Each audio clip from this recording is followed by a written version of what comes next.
$11.95? You can't afford $11.95? What's your problem?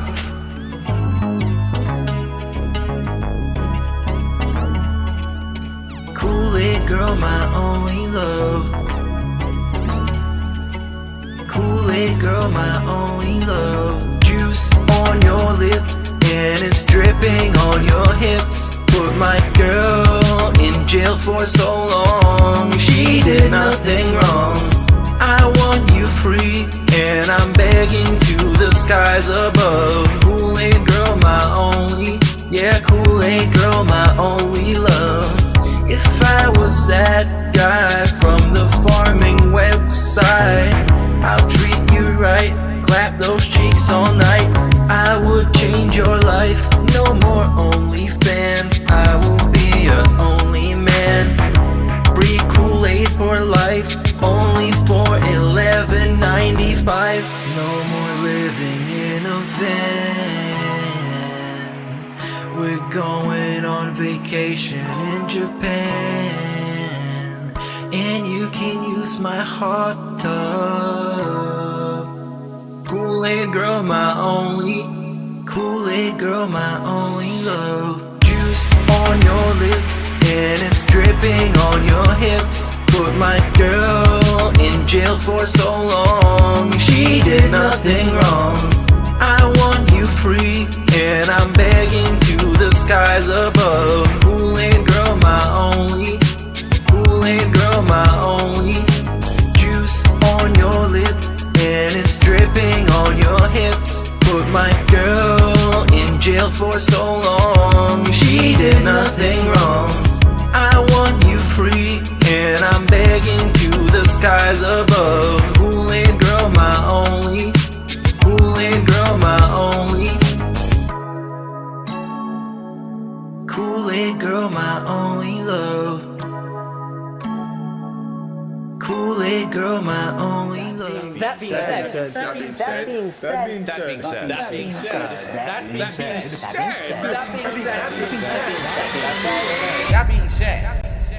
Hello. This is Phil Burnell. All right. And just wanted to tell you that I love the podcast. That being said, big ups. That being said, which vest is podcast best? That being said, relaxing, chill, interactive, fun. That being said, which vest is podcast best? That being said, one of my mannerisms. Relaxing, chill, interactive, fun. If there was ever meaningful content, it's being produced right here on That Being Said. Welcome in. We are here. It is time. That being said, back at you. First edition of 2026. Can you believe it? I'm joined by Meerkat Mob. Hello, sir. Hello, everybody. I don't know about you, ALT, but I got crushed this break. I'm exiting the break at least like 30% lazier and absolutely worse in every way. I was so fucking lazy. I was sitting around and eating slop all day, devouring, and just I got closer to what I imagined the Brunellian experience to be, you know. It was a crazy time. That's how it should be, though, honestly. That's what holidays are for. And then next week you pay for it when you got to go back to normal life, and it does fucking suck. And you rethink everything you've ever done in your life. Meerkat, I got to ask you, though. Do you know what a Lugo is? A Lugo. Let me think about it. Well, I can think of something. I can think of something. Well, what a do you Lugo have? is a creature, okay? A human, a Lugo. And Jake James Lugo, the legend he is, found himself in the presence of Sir Wong recently. Whoa. I thought that was pretty hype. So Jake James Lugo was at a tournament of some sort with Sir Wong commentating. So shout outs to Jake James Lugo. And you know what? Jake James Lugo, you know, he gets a lot of flack because he's kind of a weirdo. But say what he's living life, all right? He's having fun. Come on. You know what I mean? Oh, he's not even a weirdo in the sense of how we usually talk about people on the podcast. He's just kind of a strange guy. He's never done anything wrong that I know of. And I think people, they don't really make fun of him. They just kind of celebrate that he's very cool. Yes. And here, it's a testament to never giving up, because this guy, he's been a game journalist since games exist. And he made it. Look, he's tagged in an Instagram story of Justin Wong. It's an epic moment. I'm not even like joking about it. It's Yeah, a I know, that's what I'm wholesome, saying. positive moment.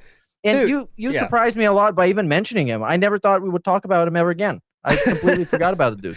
So shout out to the person that sent me this. But yeah, big ups to Jake James Lugo doing his thing and, hanging out with Justin Wong for at least this little thing. That's pretty fucking cool. So follow your dreams, everybody. Big ups to Jake James Lugo out there. And, yeah, now it's a great time to also thank the people for sending us, what was that guy, Gamer Stevie, pissing on the floor? We're not going to show it. We appreciate that you sent it to us. We did watch it. If that's what you wanted us to do, we did watch it. Both of us did in private. Mm-hmm. You can see that as a private Patreon react once we get the goal. I But watched for it now, in public. that's it. We loved it. I pissed outside myself in respect. But yes, Gamer Stevie, the guy that always is around DSP streams, just pissed on stream. I'm not going to send the video, but he just was in his room and just pissed on the floor. So your typical DSP fan, I guess you should say. That's how I take it to mean. Real quick, some small things here. Small things here. We do have an updated band numbers for 2025. Unfortunately, I didn't play it last episode.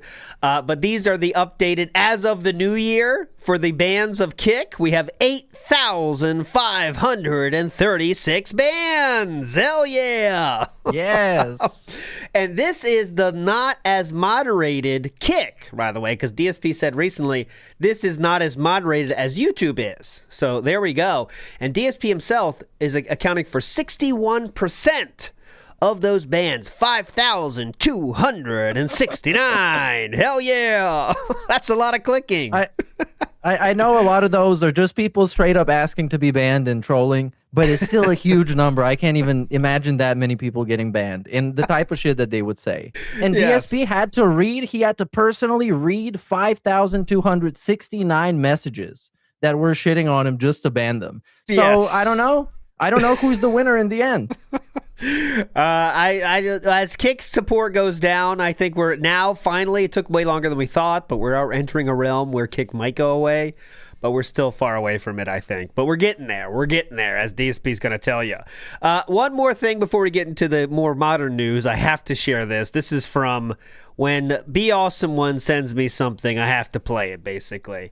And this is, something DSP likes to say, Meerkat, is that he never asked for contributions or accepted contributions until he had to, right? You've heard that before, right?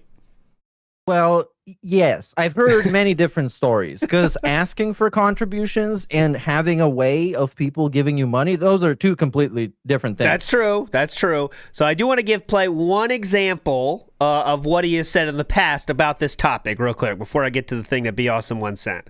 So here's an example of what he has said about accepting contributions. Here we go. Because then that's the kind of people who, that's, again, if people who watched, everyone who watched, $1 a month for me to keep putting out the insane amount of stuff that I do for you. I think $1 a month is a pretty good fucking asking price. You know what I mean? Hold on. That's not the point yet. That was just a famous clip. Go ahead. I never wanted to be in this situation. I never adopted Patreon. I never accepted donations until I needed them, right? I never accepted donations until I needed them is what he chose to use. The wording he used there. He used right there, right? YouTube has put me into this fucking... YouTube has put me into this situation. So I never accepted contributions until I needed them. Well, Be Awesome One has shared with me what he thinks to be the first example of DSP accepting donations. It is from 2009. You ready? There's a smack. Okay. I want to say thank you to Pascal LaRue, who actually gave his second donation of all time today to me. And also to John Snell, who made a significantly large donation, the largest donation I've received so far. So I just want to let you know I do appreciate that, and that will be going towards, the cost of future games. Especially now that I am moving very soon, I definitely needed the money, so thank you very much. Thank you so much, everybody. So there you go. There is him accepting donations all the way back in 2009, despite what you might have heard. Wasn't there a Dead Sea Scrolls episode where he had some sort of a donation link in like 2003? Yes, 2004? that was he was setting up a tournament, I believe, and he said if you want to support that, you could as well, which was something. So that want to give him a little bit of benefit of the gout on that one, because other people were doing that as well for tournaments, but, Fair just enough, yeah. take him at his word. He did accept donations way before, even though he likes to say he never did till he needed to. There he was. Top Haters did have a donation link as well. Cracker Jack, you are correct. That was to help support his tournament that was going to overtake Evo, called Total Impact. Actually, I would prefer that compared to maxing out 14 credit cards to go to tournaments. I think just begging people for rides in a place to stay is better than putting yourself in like lifelong debt, but I don't know. I'm just a mouth. I agree. One other thing, we're not going to cover the smacking too much, but the smacking is a topic of conversation, let's say, with his new microphone setup. And I'm definitely not going to play all of this, but the montages are coming fast and furiously now. Here's just a little taste. Okay. The new thing that's wrong with DSP's content is lip smacking. All right, here we go.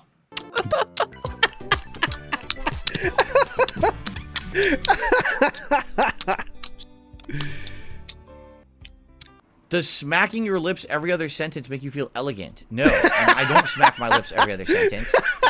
Great troll comment there. Does smacking your lips make you feel elegant?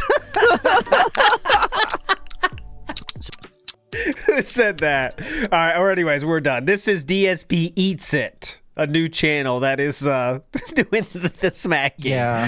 This is one of those things that you probably don't see at the start, or you notice it every once in a while, and then somebody points it out and you never stop seeing it and hearing it. And it seems like he's doing it every other sentence. Once you start noticing it, it's always. The one that killed me was, okay, I'm going to kill all of you out there too. He starts every sentence with a smack and ends every sentence with a smack. Okay? Now your life is going to be changed now, and you want to shoot yourself in a second next time you listen to him. I promise you. Because if you listen with that context, you want to die. But anyways, even his own fans are shouting this out. DSP did delete this comment. I saw you said, Crispy, in the chat there. This fan said, or apparently fan, who knows, are you ever going to address the lip smacks? Banning people who bring it up, like me, who were there for years and had to make a new account just to post this, won't change anything. Everyone hears them. But anyways, you look really, really bad denying this happens when you supposedly have new viewers and are such a positive guy, open to feedback. This was fixed for years with a filter. Fix it. There you go. Why was this comment greenlit? Because he approves all the comments. Why did he approve this one? Of a guy saying that he banned him and he made a Salk account to complain. It has since been banned, though. So it was greenlit and then banned. I think we're entering a world where now he just like accepts everything and then looks back at it. I don't know. Maybe he thinks that's good for the algorithm. I don't know. But I actually don't know, because we're gonna watch the thing from yesterday where he compared himself to the metaphorical rock in the ocean. It's very deep, but like it's just like a microcosm of how absolutely batshit insane he's got. Even if you watch him pretty much every day, you would see one of those crash outs and be like, "Yep, he's got crazier." Yeah, I think he definitely last week he's been all over the place, and we'll show you all of that. Big ups, Light Coon wants to get some claws going. Here we go. Come on. Oh, over the in between the frame. Nice cat. Aid Robertson in the house. Big ups. Happy New Year to you. Aid and Becca in the house here. Happy New Year. There we go. Okay, so let's get to the Christmas style marathon. Okay, the Christmas style marathon happened over the break, and things, let's say, I don't know how DSP would rate how they went, But we do know that he did reach out to a certain person to come on his show, and we're going to show the guests he did manage to land. But there is a bigger fish he tried to get. Didn't quite land. Here we go. This is him describing that. I did reach out to Asmongold, and I actually said, hey, I don't know what you're doing this day, but if you're interested, would you want to come on and just hang out for like half an hour, just talk, catch up? And he actually... Catch up! How you been over the last month, Asmon? How's your family?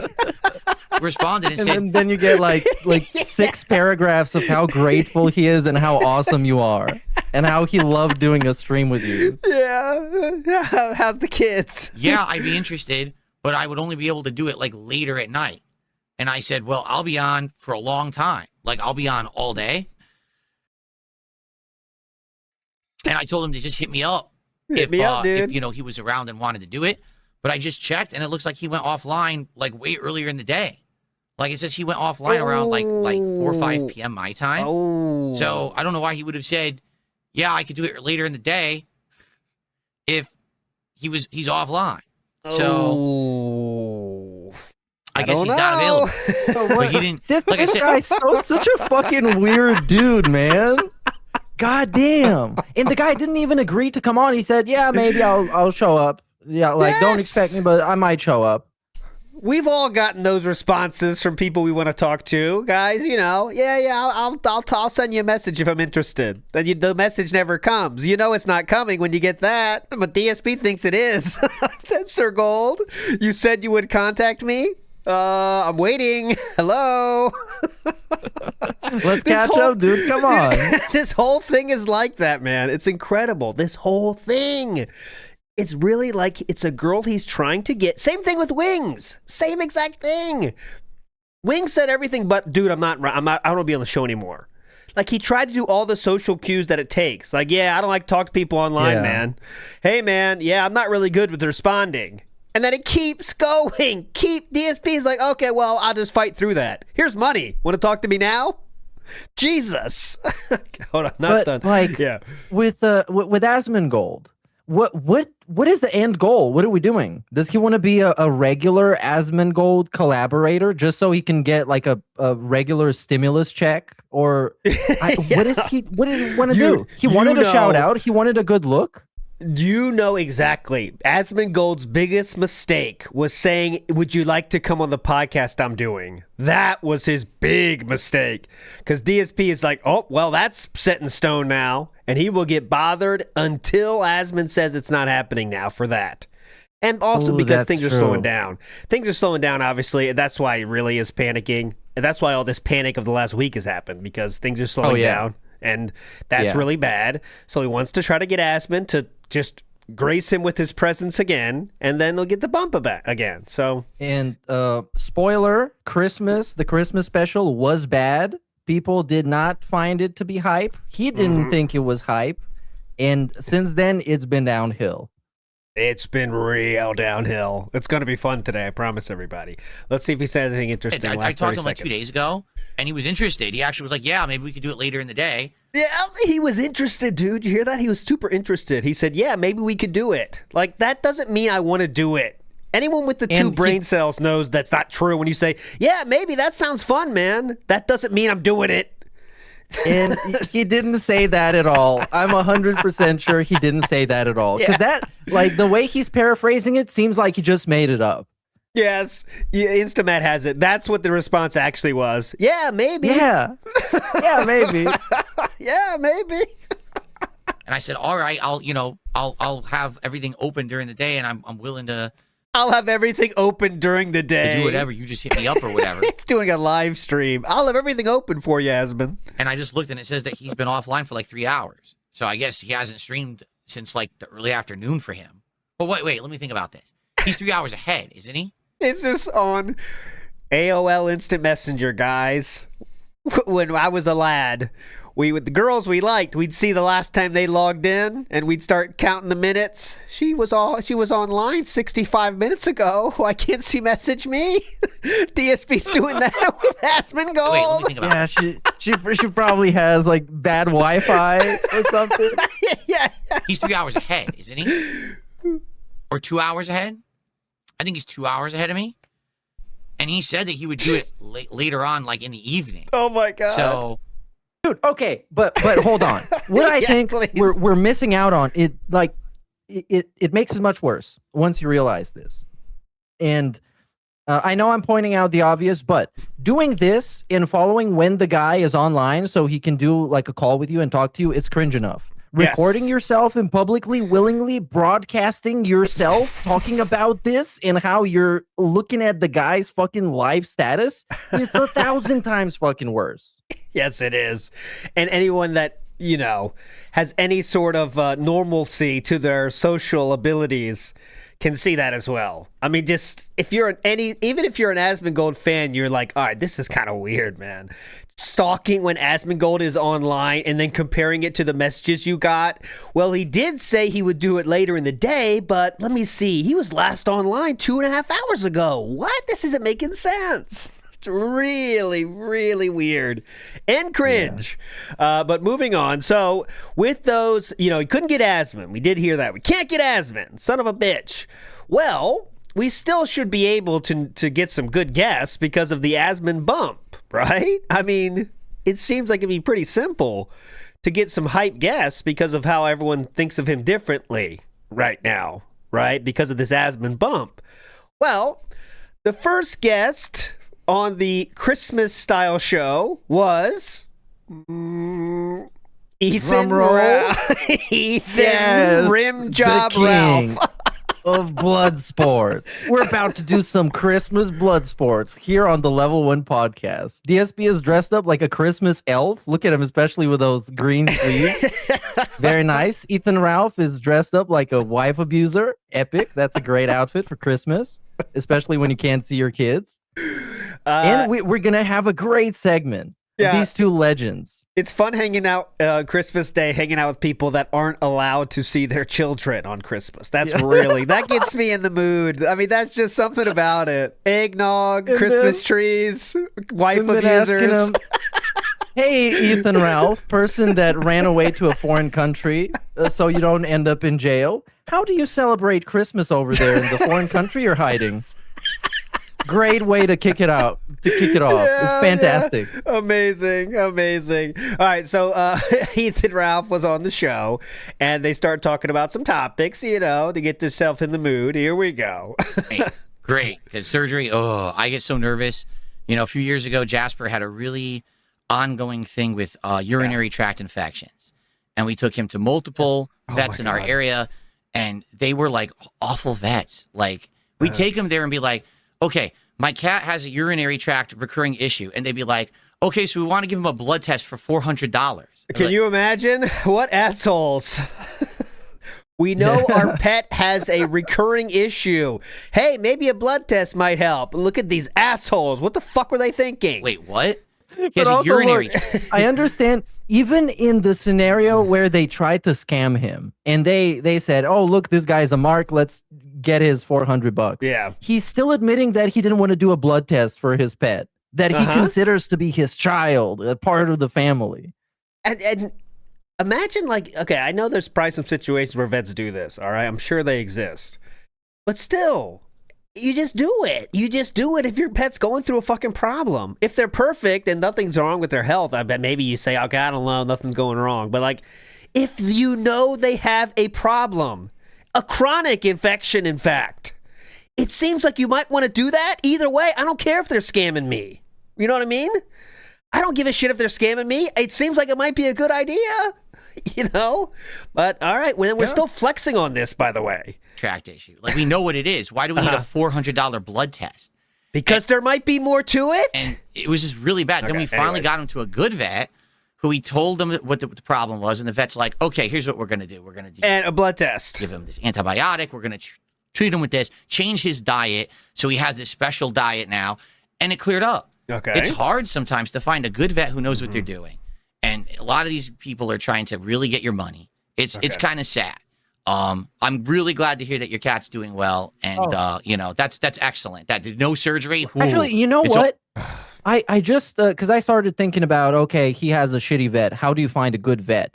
In all the vets that we've had, because we have 2 cats, and all the vets that my parents have had for their dogs, it's been word of mouth because people have friends, and your friends tell you, "Well, I take my pet to that vet over there because he's a good one," and that's how you know what's a good vet. So again, if Phil had some friends, yeah, maybe, yeah. DSP's read the reviews, and there are always people just being pissed. Like even the best vets, if you go online and read the reviews, there's always some situation where it's all people bitching, because only people leave reviews when they're bitching about shit, you know? So I don't know about this one, cat. True. That's probably where you heard about the blood test thing. Like someone else had that happen, and they're like, wait, see this cat? This upselling the blood test. I mean, that's what guessing. Always a risk with surgery with pets, man. Yeah. Like, that blood test saga was a thing, but also cats very commonly die to what was like kidney issues, I think. So that could be related. So maybe they just wanted to do like a whole blood test, everything with the bells and whistles, but minus the claws because of Jasper. Yeah, they don't have to do the claws.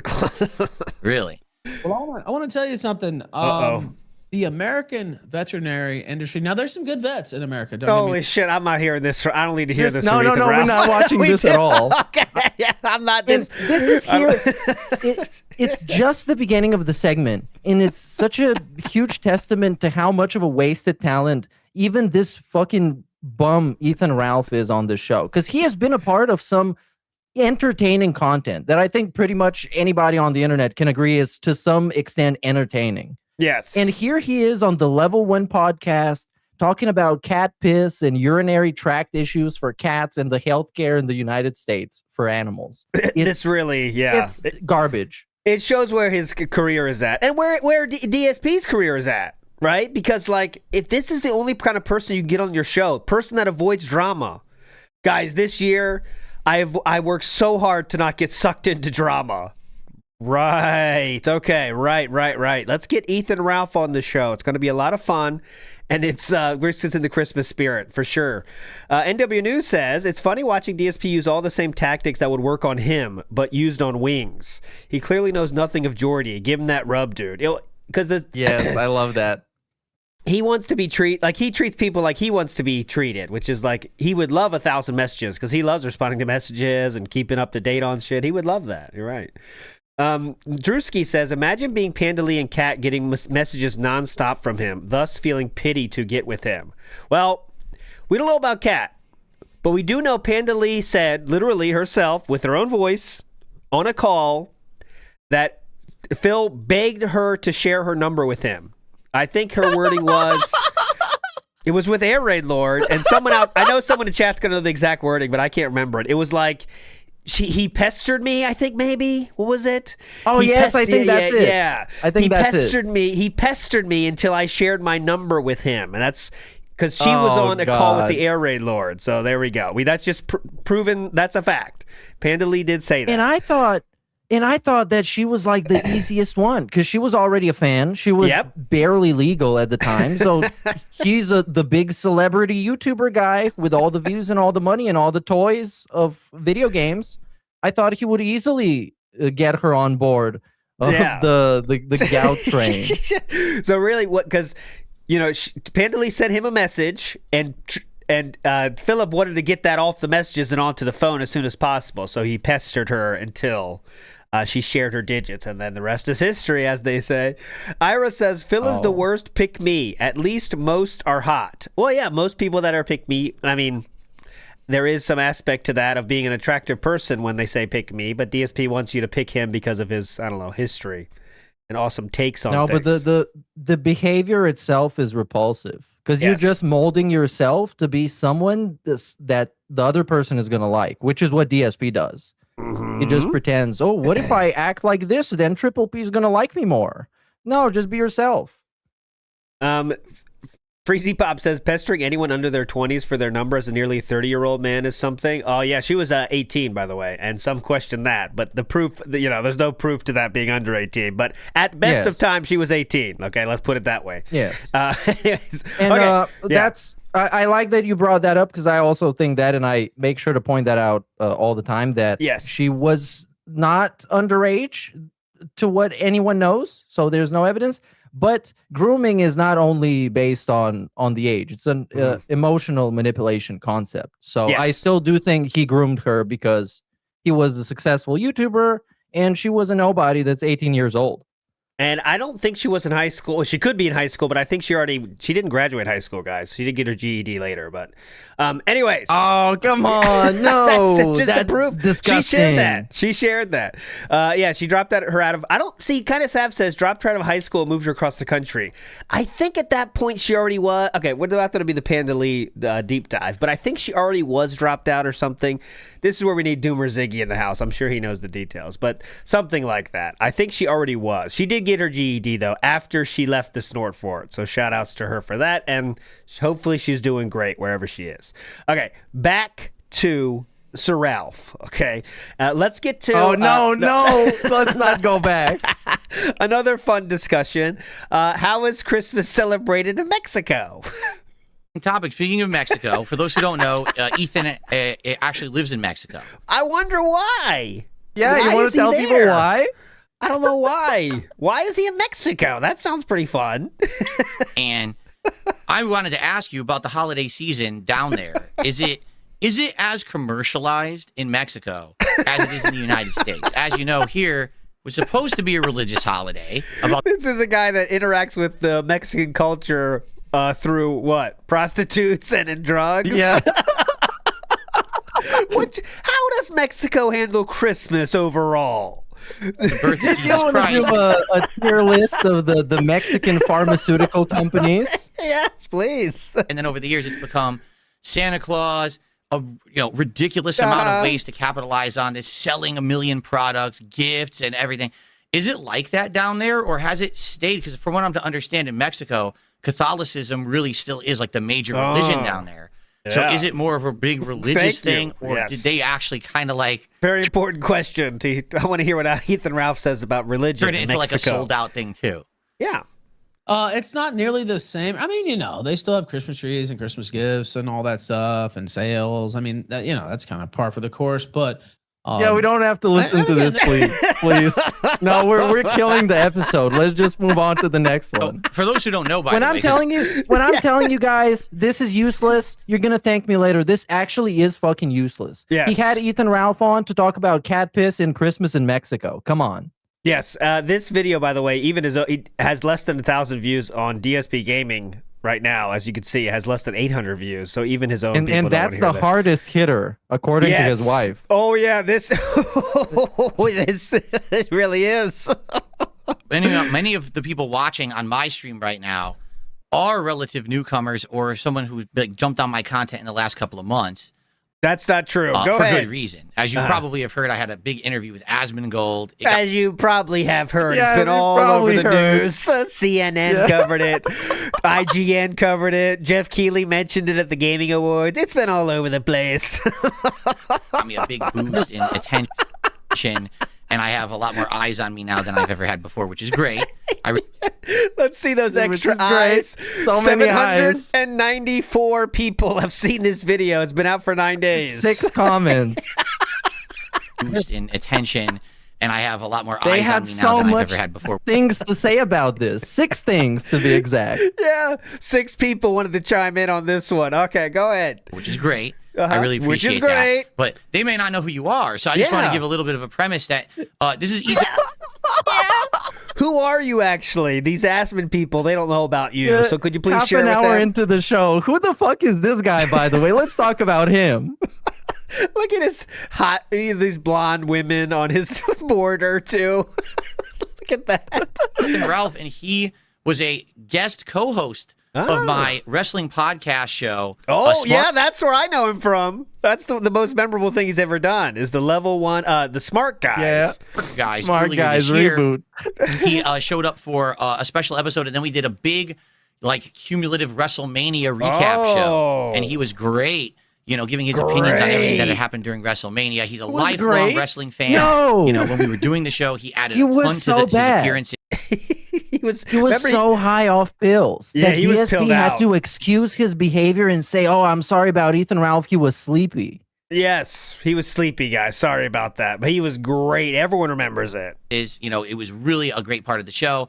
And what I wanted to do is have him back today, just get caught up, just see what he's up to. Pick his brain a little bit about pro wrestling and everything that's been going on with that, and just in general stuff on the internet. So, in general, Ethan, just so you know, I literally have not watched wrestling. Okay, don't care about this. Okay, leave here. Ethan, just want to let useless.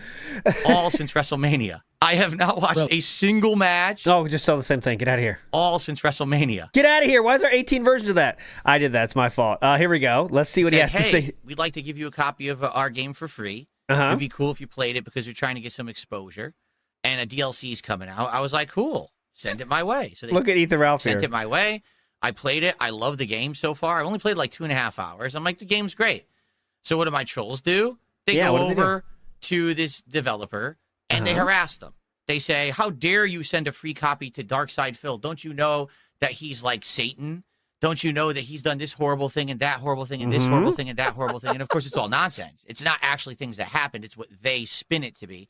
And of course, the dev now has been bombarded with a bunch of toxic people and says, well, we got to save face. So all they say is, oh, big mistake. We shouldn't have sent it to him, whatever. Who cares? Like, I don't care. It doesn't affect they anything. cared. You know what They cared enough, and he cares enough to bring it up every day. Like, this is going to go in the roll call of things that detractors have done to ruin his life, you know, in every time he has to say something.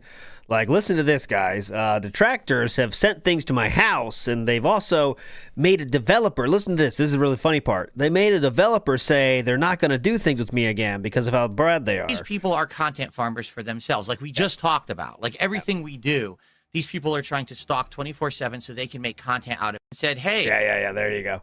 So anyways, that was him bringing up the Tainted Grail thing. Let's go for differences in content here. All right. It was great getting caught up on wrestling. That's pretty much all I can really add. Like I said, I haven't watched anything this last year. Yeah, go ahead. But thanks for that. So there's actually something. This is interesting. Let's talk a little bit about this. This is interesting. Over the course of 2025. This next question is interesting. Get ready. Since you were a guest on my wrestling show, people have reached out to me and said, would you ever collab with Ethan Ralph? Like, would you do content with him? Would you do something with him? Yeah. And the answer I always give is exactly the same. I have no problem with Ethan Ralph. He was a great guest on my show. He added a lot to the commentary on wrestling, and he was professional. Yeah. Personally, I have no problem with the guy. A lot of people on the internet, as you know, do have problems with you. And off the internet, too. Yes. Give a shit. You know what I'm saying? Like, okay, I don't give a shit. Ask him why he's in Mexico, Phil. Ask him why he's on Mexico. Because of internet drama?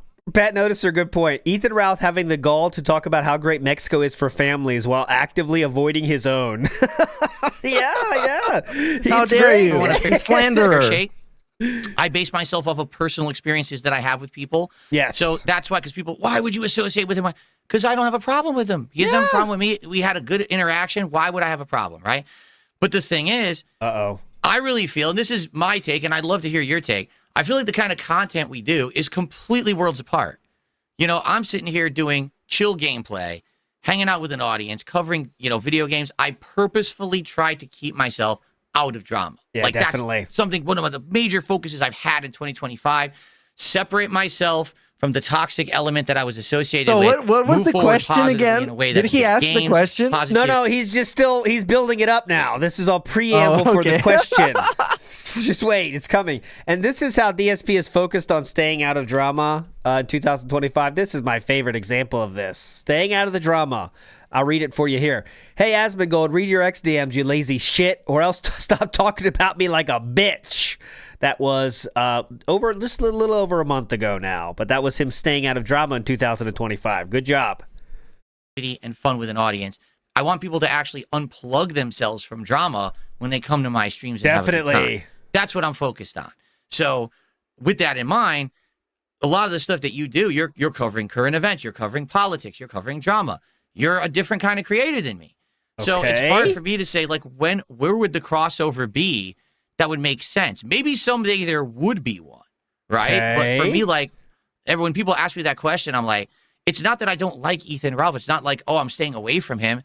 It's like, what would we possibly do together? Hold on. He's not going I to have jump a on question. Please. Very important question, and maybe the chat can help me if I'm just such a 220 that I don't get it.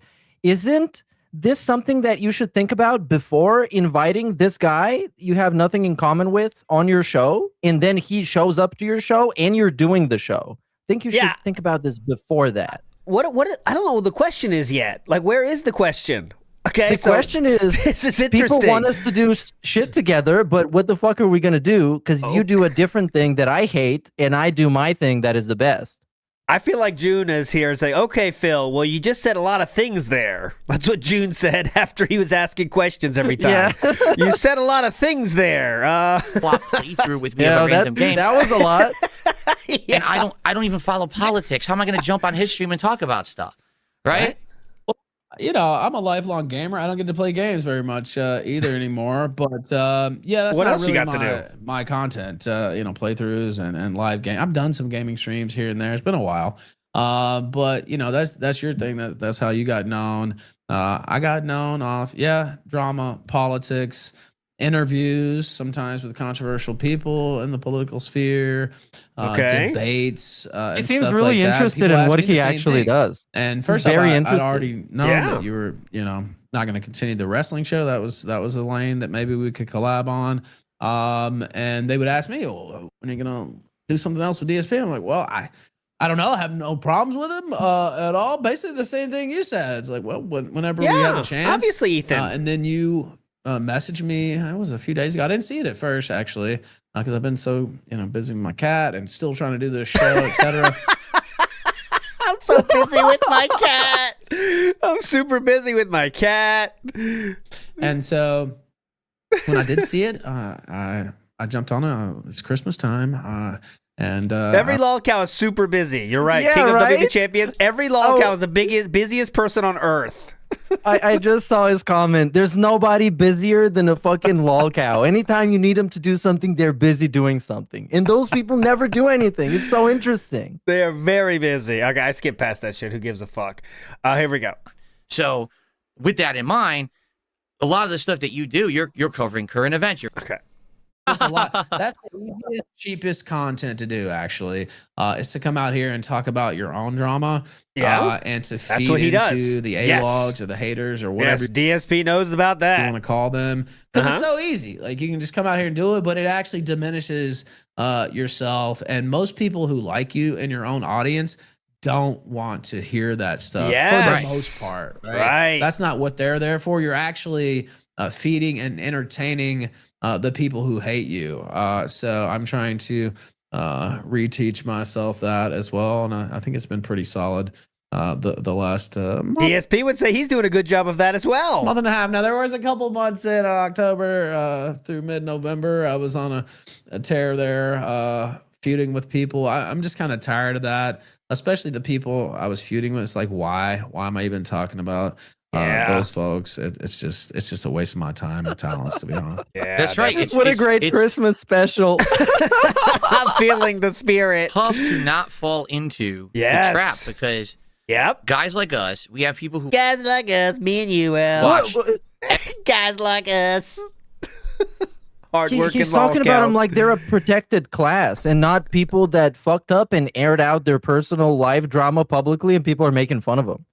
Guys like us, me and you. He said the same thing to Wings, remember? Guys like us, Jordy. You know how it goes, Jordy. Every single thing that we do on the internet and even off the internet, 24/7, they're literally stalking us so they can find something that they can farm for clips, for content, for profit. Yes. So we have to be careful. Like a month ago, I had this amazing We have to be careful. We have to be careful. It's a secret squad. You have to be careful. You know what I'm going to do? I'm going to invite Ethan Ralph to my show.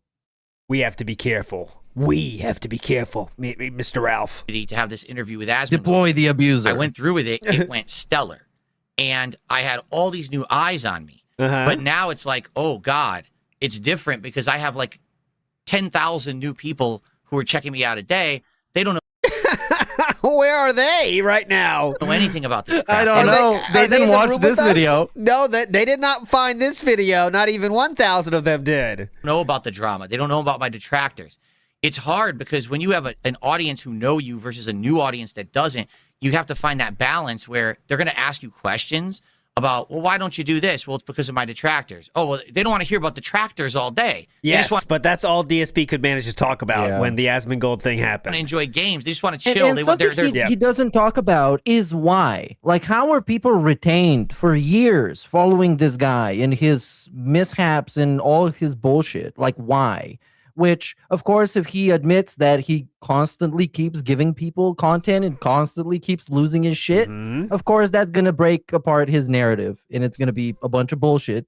But because it is a bunch of bullshit. So he would say that they just do it for the money now. People just follow him for the money now. It's all this gravy train. Everyone's becoming millionaires from following DSP, and that's the only reason they do it. But he can never explain the truth of the matter. Either can Ethan Ralph, by the way. No lolcow can, right? Even Amber Lynn Reed last night. She can't say what. She was really approached about things she did wrong in her life. But still, it's all coming back to, well, yeah, I may have done some bad things, but everyone just waits until they get the answer they want. And if they don't get the answer they want, then they just keep it going, and the things never end. But it's like, well, because you're lying about stuff. Same thing with DSP. She was on LolCow Live, right? Yeah, yes, she was. LolCow Bus, which is the worst show of all time. You want to Bro, die. they have like 30 shows, and they're all bad. Okay, not going to get into this, but why can't Keemstar find a good host? Just one. It seems like he should be able to do so with the means he has. He could pay somebody, but he finds these hosts that don't know what the fuck they're doing. But how? Like, do you have something to work with though? Because you seem like you're more familiar with it than me. But do you have, even if you're a good guest, could you pull it off? Yeah, but you have to. Okay, you need the crazy guest. I get that part. But you have to get a host that knows what they're doing. Like, can say, like, okay, well, Amberlynn, what do you think about that? But then it just devolves into these Facebook groups where there's like 1,000 people on screen just yelling at each other. And who likes that? How does Keemstar not see that? This sucks. I guess he's getting enough money. I guess he doesn't care. But, like, you have to be able to focus it more, or it just turns into these middle-aged, let's call it Facebook style. You know, everyone has a webcam on. It's just panels where it's like everyone's like looks like their Facebook age and they're yelling at each other. And how does Keemstar think that's good? I don't get that. I agree with you, and I love the passion. We should do a spin-off episode watching those people, and then get tangled up with fucking Becky Boop drama and whatever spurgs they got on there. That's gonna be awesome. People are gonna love that. Well, DSP talked to Becky Boop. Remember? So they have some DM that's history. The missing link. We have it now. We can do the complete transition. All right, ready. People are gonna support us. Moving We're gonna start a kick channel. We got to get past this Ethan Ralph ship. Almost two more questions here. First of all, thanks for appearing. Thanks for coming by. I want to say again, happy holidays. I wish you the best. I hope that everything's going good for you down there in Mexico. I do have one minor hot seat question. Do you mind one hot seat question? Okay. I don't mind a hot seat, but I do have one submitted in for you. There were a couple others, but I think okay.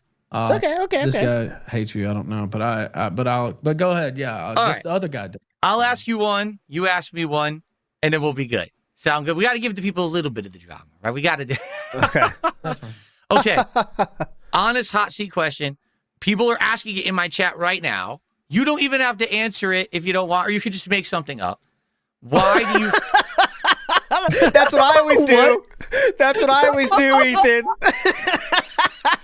Just make something interview. Up. That's what I do. Yeah, if you don't like the question, just like make some shit up, bro. Just lie to me. Who fucking cares? You don't even have to answer it if you don't want, or you could just make something up. Just make it up. Why do you film in black and white when you have your face cam on? How dumb is this dude, man? That's your hot seat question? I didn't even know that. I haven't seen any of this. This is all new to me. But how the fuck is your hot seat question? Why is your camera black and white? This is similar to when he had Triple P on. I gotta get you a hot seat question, Triple P. Here you go. Is it true you called my wife fat? That was his hot seat question then. These are supposed to be hot seat questions, Philip. What? Because I have rosacea, actually. You should have made something up, bro. Come on. You got the chance. You should have made something up. and I like just say it's for style or something. sometimes it breaks out. Actually, I can turn it off for a second. Oh, here if we you go. want. Live look into the rosacea. My face gets red sometimes. Rosacea. DSP should show the gout.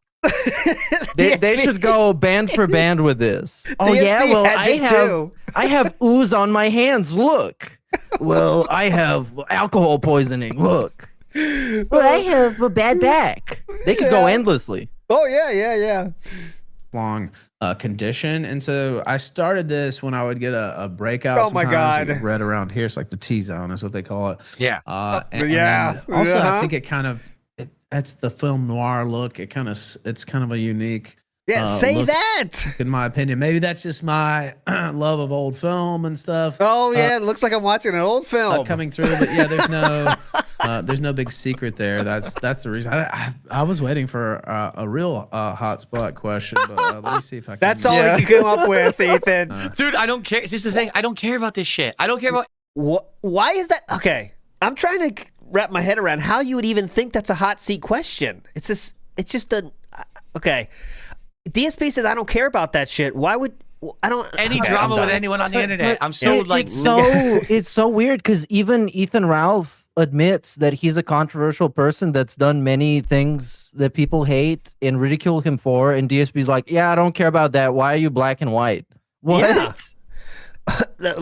Be ready. This is going to be a hot question, okay, Ethan? You can even lie if you want. I don't give a shit. Don't Look, give his skin looks whatever. His skin looks totally normal. Talk about any of this looks stuff. more normal You than can't even see DSP's. anything. Yeah. You know. It's really not that bad today. I probably could have turned it off, but there you go. I'm in living color here, but yeah, that's. Look at the chemistry between these two gentlemen. Just pops. Oh, I got started doing that. And the magic. question I have, well, there's a couple Norse Yeah, I guys. wanna hear don't this. know Go who ahead, go this ahead. guy is, but he said something about a Tainted Grail review. I don't know what that is about. I'm not it's good the. Okay, we're not hearing that again. Tainted Grail The worst review. thing you can Yeah. do is Yeah. paraphrase a random question that you know nothing about and let DSP give you the whole narrative, the whole context, and the whole explanation. Then you're going to Yes. get so gaslit that it's crazy. It's next level. He's counting on that. He was counting on that for the Asmongold interview, too. That's why he was so pissed when Asmon said, if you guys want to ask questions, you can send it to my Discord. He really didn't like that because he thought it was going to get the Craig treatment, which is, side scrolls is a result of Craig getting, 1,000 messages, but actually reading them all and really putting it into the interview. That was the result of the side scrollers, is when people get all the details, not feeding them any nonsense, but feeding them the truth of the matter and saying, here's links, watch yourself. And Craig knew most of it, right? That's why it came out so good, because they knew the truth of the matter. Yeah. But anyways. And you don't have, you shouldn't tell him that you know all the details. Just kind of drop bits and pieces, let him piece together the story, and then be like, oh, wait, Phil, but then you said this, but actually we have a clip here that says this. And that's how they got him in the side scroller stuff.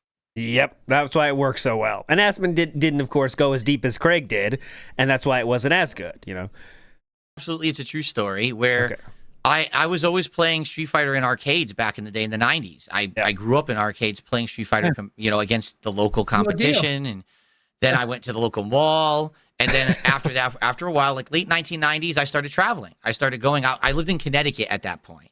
And I started traveling to New York, New Jersey, Rhode Island, Massachusetts, that area. Yeah, this is way too long and pointless. This is the Evo story as seen through DSP's perspective. And everybody else afterwards, everybody in the FGC, they started hating on him because he got a bunch of views on YouTube and they got jealous. That's the narrative. All right, that'll put to bed the Ethan Ralph thing. We do have a lot of you Phil in the wild, so I'm going to play two for you here. We got to play a little Gahul, so prepare yourself. Go ahead, Meerkat. I want your take. Okay. Considering also DSP admits, what is the crossover between these two? I want to ask you, what's the point of having this guy on? I think this is one of the stupidest things he did. This is really one of the stupidest things he did, is when you're trying to show to an audience that you're different and you changed. Why the fuck would you bring on Ethan Ralph again? I really question this in terms of if he as a manager, they would say, what the fuck are you thinking? You're not getting Ethan Ralph back on here. What, are you nuts? We're past this, man. We want to pretend we are. If you want to pretend you're past being this level of lolcow, then you better not be talking only to lolcows. And that's exactly what he did. Or nobody. Nobody's better than this. He hates the drama, and he has the king of blood sports from like the glory days of blood sports on. And they talk about Christmas in Mexico. What are we doing? This is a really stupid fucking choice, but I guess I wonder, like, does he think having him on makes... No, I don't think he thinks that deeply. That was a stupid thought. Like, does that... Because you know why he has Wings on is because he can talk down to Wings, right? Wings, you got to get healthy. Stop drinking that soda, Wings. Come on, Jordy. But he didn't do that with Ethan Ralph, right? It's more like he treats them as more equals, even, weirdly. You know what I mean? Like, he doesn't do that talking down shit to Ethan for some reason. You know what I mean? Well, he did mention the Asmongold thing, but I think he knows that Ethan Ralph is completely disinterested, and with good reason. He has absolutely no place on this stream. But still, it's the only guy he could get. So let's try getting something out of him. So let's talk about... because they talk about wrestling also for the majority of the stuff that was skipped. That was completely useless. Because DSP doesn't watch wrestling. So it's just kind of Ethan Ralph talking about wrestling and DSP saying that he's not watching wrestling and that he's surprised by everything. King Anus says, anti-Kino coalition. Like, I would get that if they talked about Kino here, but they didn't, right? They didn't talk about Kino at all. Yeah, so then there goes that. I get they both hate Kino Casino, and they could maybe talk about that, but they didn't want to do that. So, and also, I get that. It wouldn't work.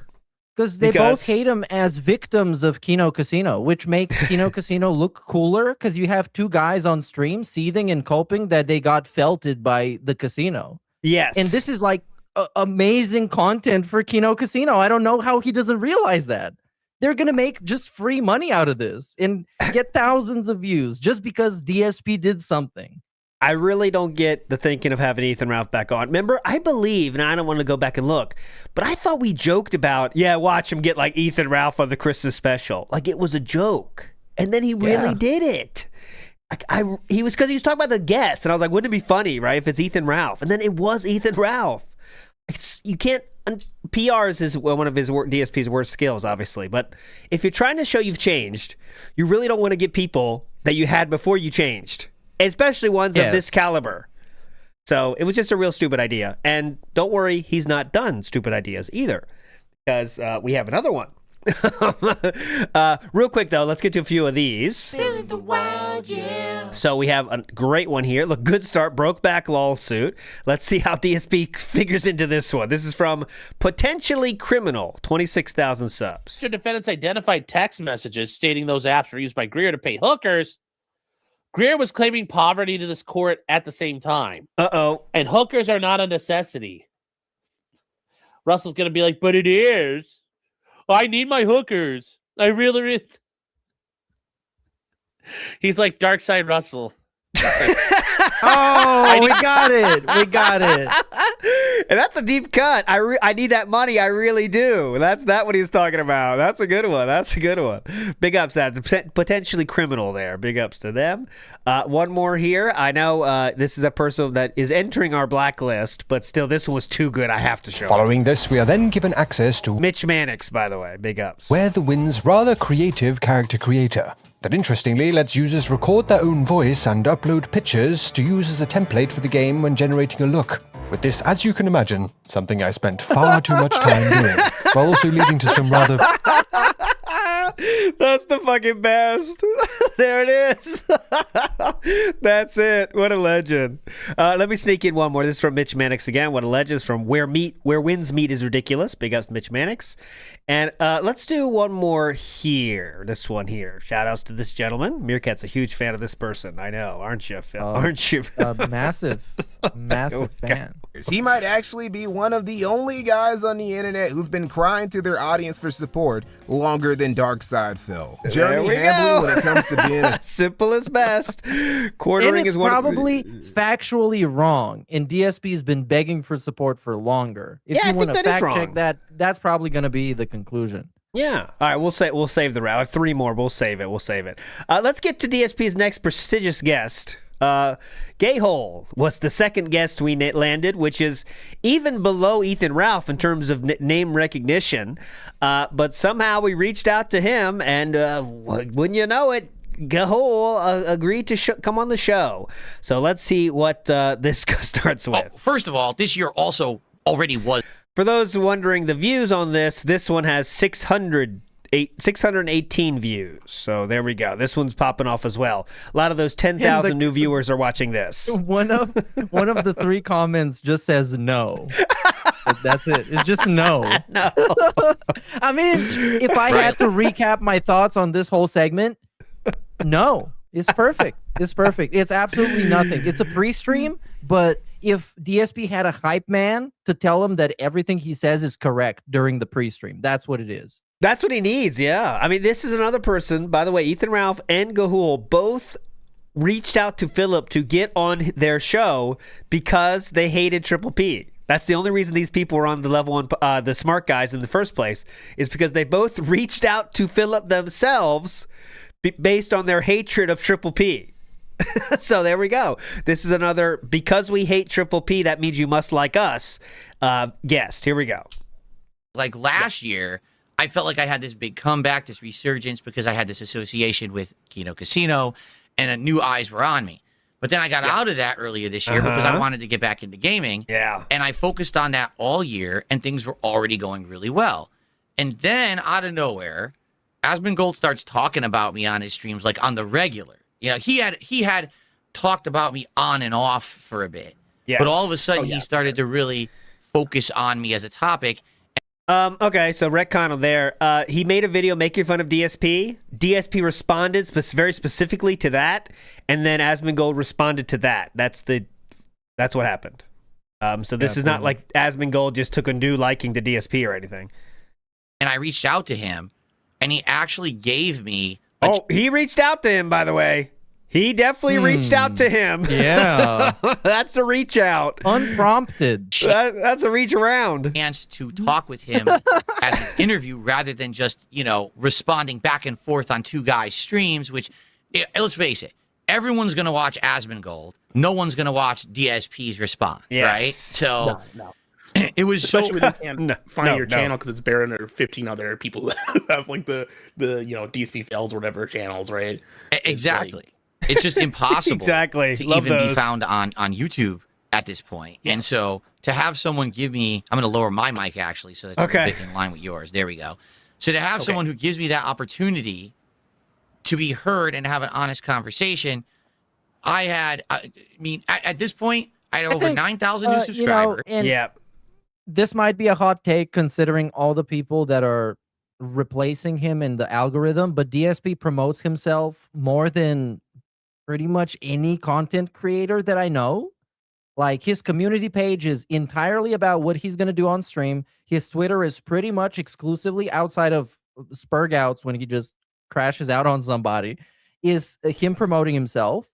His videos, most of it is promoting himself. And when you look up DSP Gaming, the channel shows up every time. Yes, it does. So yes, somehow though, he's being held back because of all of his detractors, posting mostly clips of things that he does. But again, that's out of context. Not all of them stuck around. You know what I mean? 9,000? All the clips. It's not just things that he does, is the most streamlined clips. Because admittedly, even when I look for things to make fun of, a lot of those segments are way too fucking long. And they're way too long in the way that they're also intended to be. So, like, when he does a scheduling segment, no one wants to sit through that, and they would rather go and watch the edited version that's 3 minutes long. I was over 9,000. Exactly. Hilarious. And the views are up. Are they exponentially up? No, but they're up. And, when you have a new crowd that's coming to hang out. Views are definitely up. And they just want to enjoy the things you like. It's not drama. Views it's are not up. the Kino Casino crowd who are coming by to see you felt RTU today or do some other stupid shit. Instead, it's people who like gaming, people who just want to hang out and have a good time. That's just a better situation. And it has been such a great month of getting reinvested in games, playing new This games. Like is I started playing a great Arc chat Raiders, I comment started- here by Ben Hick Hacks, who says this is like lolcow speed dating. Let's see the one guy we're gonna have any semblance of chemistry with, and let's just do a stream with him. But that hasn't happened yet. Let's bring in the next guest. We have Ethan Ralph here. Okay, who can we get next? Oh, Cyrax, come on in, Cyrax. Hello, well, Cyrax. I don't know if you know, I just talked to Asmongold. playing Mega Bonk. That'd be a fun video there. You know, so we games can that I make never that. would have played. I got to start replaying. That would actually work. Instead of giving these guys 47 minutes like this segment, which is, I can tell you, I've watched this, completely worthless, you can give them like 3 minutes to 15 guests, like LolCow Live does. Because they used to do that like 2 years ago or something. See, that when it was actually somewhat interesting. Yeah, you could bring in every lolcow comes in and can share their stories of how, you know, the world has wronged them and the detractors hold them back. Everyone can get their pre-stream out. You know what I mean? That'd be kind of fun. Expedition 33, a game that I loved, and I couldn't get an audience for it. Yes, and he still can't. Now I've got people coming by to enjoy it. Okay, I guess he's pretending that he didn't have a crash out of that not having a lot of views, and he started begging again based on that? Is he forgetting that happened, or he must be? It is such a different experience to have that audience that's in line with you. And that's when he said, literally, when the start of the Asmongold dying thing happened, he said, guys, I don't want to do this, but just want to let you know, if the whole point was that I'm going back to this game, if you know what I'm saying, don't want to say it, but you know what I mean. That's what that game was. That was a few days before this, but okay. Love it. Also, great question in chat. What does any of this have to do with Christmas? Again, well, good question. They are wearing Santa hats. Yeah, So- he tried with Ethan Ralph at least to ask him about Christmas in Mexico, but oh, come on. For me, struggling on this one. This month has been absolutely wild. And just power the fact positivity, Phil. It's power Yeah. positive thinking, positive energy. You put Yeah, out what you get. definitely. You get out what you put out, and that's what happened. You know, Wise words. You get out what you put out. drop the negativity out of your life. Things I start love looking this. better. People start 'Cause being this, nicer. like, That's what I we like watched to hear, man. this. That's awesome. Yep. I watched this and I thought to myself, man, this gay hole guy, I'm making fun of him, but he might have some great stuff. So I look up his YouTube channel, and the highest viewed video is him complaining about why women suck and they don't like him. So very positive, the power of positivity, obviously working for this guy. Fantastic. You get out what you put out, you know? That's what they say. Things start looking better. People start being nicer. That's what you like to hear, man. That's awesome. And that's the thing, like that's what I've been trying to focus on for a while. Yes. But I keep getting pulled into this toxic vortex Yes. of people who want to bring me back down into that crap. Yes, like Gahul does and Because Ethan they Ralph benefit does. from it, right? Like, let's face it. There's these content farmers, and all they want to do is make. Okay, we've been through this enough. It's gonna be Yeah, the same we're gonna story. be through he got this from- again. We're going through the Spoiler. same shit we told Ethan Yeah, Ralph. just take a step back. You know. Yeah, it was funny. My wife and I don't follow it at all. We purposefully stay away from any of this shit that's said about me. Why would I want to be involved in it? Right? Like I can't. Okay. Needless to say, that's not true. When Asmongold made his first video, DSP responded to individual comments in his own pre-stream about it. He is so locked in to everything everyone says about him.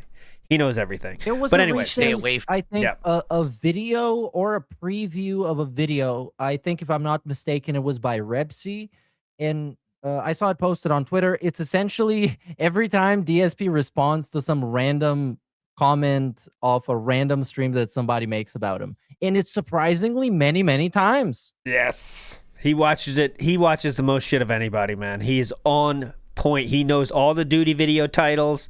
He knows all the what's Memology making a video about. He knows every single thing. He is the biggest fan of the detractors, for sure. From any How of this. how can you do that though? How can you do that? How can you sit through so many people just relentlessly shitting on you? And even if you try and extract some sort of a positive, like he did with the Moist Critical thing, misinterpreting it like the guy gave him a shout out or appreciated him. Like, how do you do that? He said, he said I was perseverant. Yeah, for jerking off and then streaming afterwards. Wow, such a soldier. Well, that's someone like Amberlynn. And Dennis says Amberlynn. Amberlynn does that. And she's just more, she doesn't lie about it. She says, yeah, I watch all the detractor channels about me. She watches them all. And DSP does too, because narcissists love people talking about them so much. You know what I mean? So that's how it goes. When you love people talking about you, it doesn't matter if they're saying something negative. You just say, they're talking about me. That's pretty cool, man. And I mean, that's gotta fuck you up mentally. And obviously it has, as you can see where DSP is at now. But like, all you hear is watching people talk shit about you endlessly and just cope and seethe. And then the next day, because you have all that build up, what do? You give at least 40 minutes about how awesome you are and how that doesn't affect you. That's how you have to live, I guess. Yeah, that's what he's doing. You just know it. Every day he has to say how awesome things are. I can't comprehend it. You know? Shit that's said about me. Why would I want to be involved in it, right? Like, I can't. Oh, yeah, that's true. Amberlynn says she doesn't watch and then sometimes says she does watch. Yeah. But she messages them, too, if they piss her off enough. If I addressed it or even paid attention to it, that would be everything I do, because there's so many of these people. And that is exactly all he does. Now, doing this crap. That I would just have no time to do my own positive content. But yes, it was funny because my wife, it was a week or two ago. I want to say it was like 2 weeks ago. Let me hear She this. says to me, you know, she was watching YouTube videos and just on a whim, something pops up in her feed because every once in a while she gets a video about me from one of my detractors. I mean, how can avoid it, right? If you've ever watched a DSP video, you're going to get detractor videos in your feed. She goes, I just got this in my feed. I had to show it to you. She goes, there's no way this is true. She shows me this video. I don't even know who it was from. So it's like an AI image of me, like drowning. That's a in duty water, video. I confirmed and it that says, personally. DSP has a $16 Pokemon stream and rage quits the game. And I'm like, what? What? Huh? And the There's a whole. it has like 10,000 views or something crazy like that. And I'm like, wait, what? What? I haven't had a $16 stream ever in the history of me streaming. I've never. Yes. Here's the context. So I'm trying to find it now too. I found the video. It's as he says it is. It's the same thumbnail. It's the same title. The semantics here is that he made $16 during the gameplay. Yes. So Duty here, like him or not, Duty gets DSP's fucking ball sack in a bunch, and it pisses him the fuck off. And I love that. I love when people piss off DSP. He knows, and then I don't believe Cat saw any of this bullshit either. But yeah, go ahead. Yeah, I don't think so. But Duty using the DSP semantics against DSP is godlike, and I love it. I know the Duty sensationalizes shit. But it pisses DSP off, so I love it. And it's epic. I think it's epic. And I think he lives rent-free in DSP's head forever. He's number one. Duty's number one, I think. Tevin's been long gone. Sorry, Tevin. You've been knocked off that top spot for a long time now. I think it's Duty number one for sure. Only made $16. The Tevin status of people restreaming DSP, which was initially what he had a problem with because it was just Tevin restreaming him, and that was the thing. That has moved on to the raw restreams. Yep. So, of course, now he hates that because there's a bunch of people restreaming DSP, and he knows that he cannot possibly take down all of them because then he turns them into victims. And then they're going to become, they're going to be transformative by law, and then he's going to have even more issues. So he doesn't even bother, which I think is smart. Okay, let's move on to, let's go to the last of Gahul's great takes here because as you can see, it's pretty fucking boring. Last chance here. To be honest, you used to be part of that group. I know you were. You used to make that kind of content. Yep. I mean, honest question for you. Like, every day, you got to make content. You got it. You're trying to make money, right? This is you're trying to make some extra bucks on the side, or if it's your job, because a lot of these people, it's their full-time job. Mm-hmm. What is it like? What could it be like? Like today, it's my job to get on stream and watch a bunch of people who I don't like, who I'm going to make fun of, who I'm going to degrade, who a lot of people would be like, this is the people you avoid. You don't want to watch their content because maybe you think they're toxic or maybe they're mentally deficient people who are doing weird things on stream, right? But this is your job. You have to sit there and force yourself to watch that content for hours. in order to put You out a don't have video to. or a stream. No, this to is monetize bullshit. it. I hate this fucking narrative because obviously Go ahead. DSP doesn't care about the shit that he watches on stream, the shit that he plays on stream, and the shit that he puts on YouTube. But those people, they think that drama is interesting because it is. And they think it's entertaining to gossip about the people involved in the drama as the drama evolves naturally in real time, which I think is hilarious and very interesting. Yes. So DSP here is making judgment for shit that he knows nothing about, doesn't care about, and he doesn't even care about his own shit. Because his guests on his huge special, I'm sorry, I'm gonna crash out. Please go. His guests on his huge special is Gay Hole, an incel, and Ethan Ralph, a domestic abuser. Yes. So here we can see what he actually cares about. And the part that he's just ignoring or can't understand is that he thinks like people watch DSP's content are just coping and seething the whole time about, oh my God, this fucking sucks. Oh my God, this fucking sucks. But the fun part is the part about laughing at everything, making it fun. That's the part that is fun. It's not just watching it saying, this fucking sucks. I hate this DSP guy. Let's kill him. That's not really what it is. But he doesn't understand exactly what it is. He doesn't know what fun is. That's the big part too. He doesn't know what a fun stream is. So that attitude, if you're gonna be a toxic A-logger, is not gonna help you and is not gonna help your audience. Because then your audience is gonna demand more of the same, and then you're gonna be soaked up in toxic shit, and you're gonna get like in real life mad at this shit, which is for me not the point.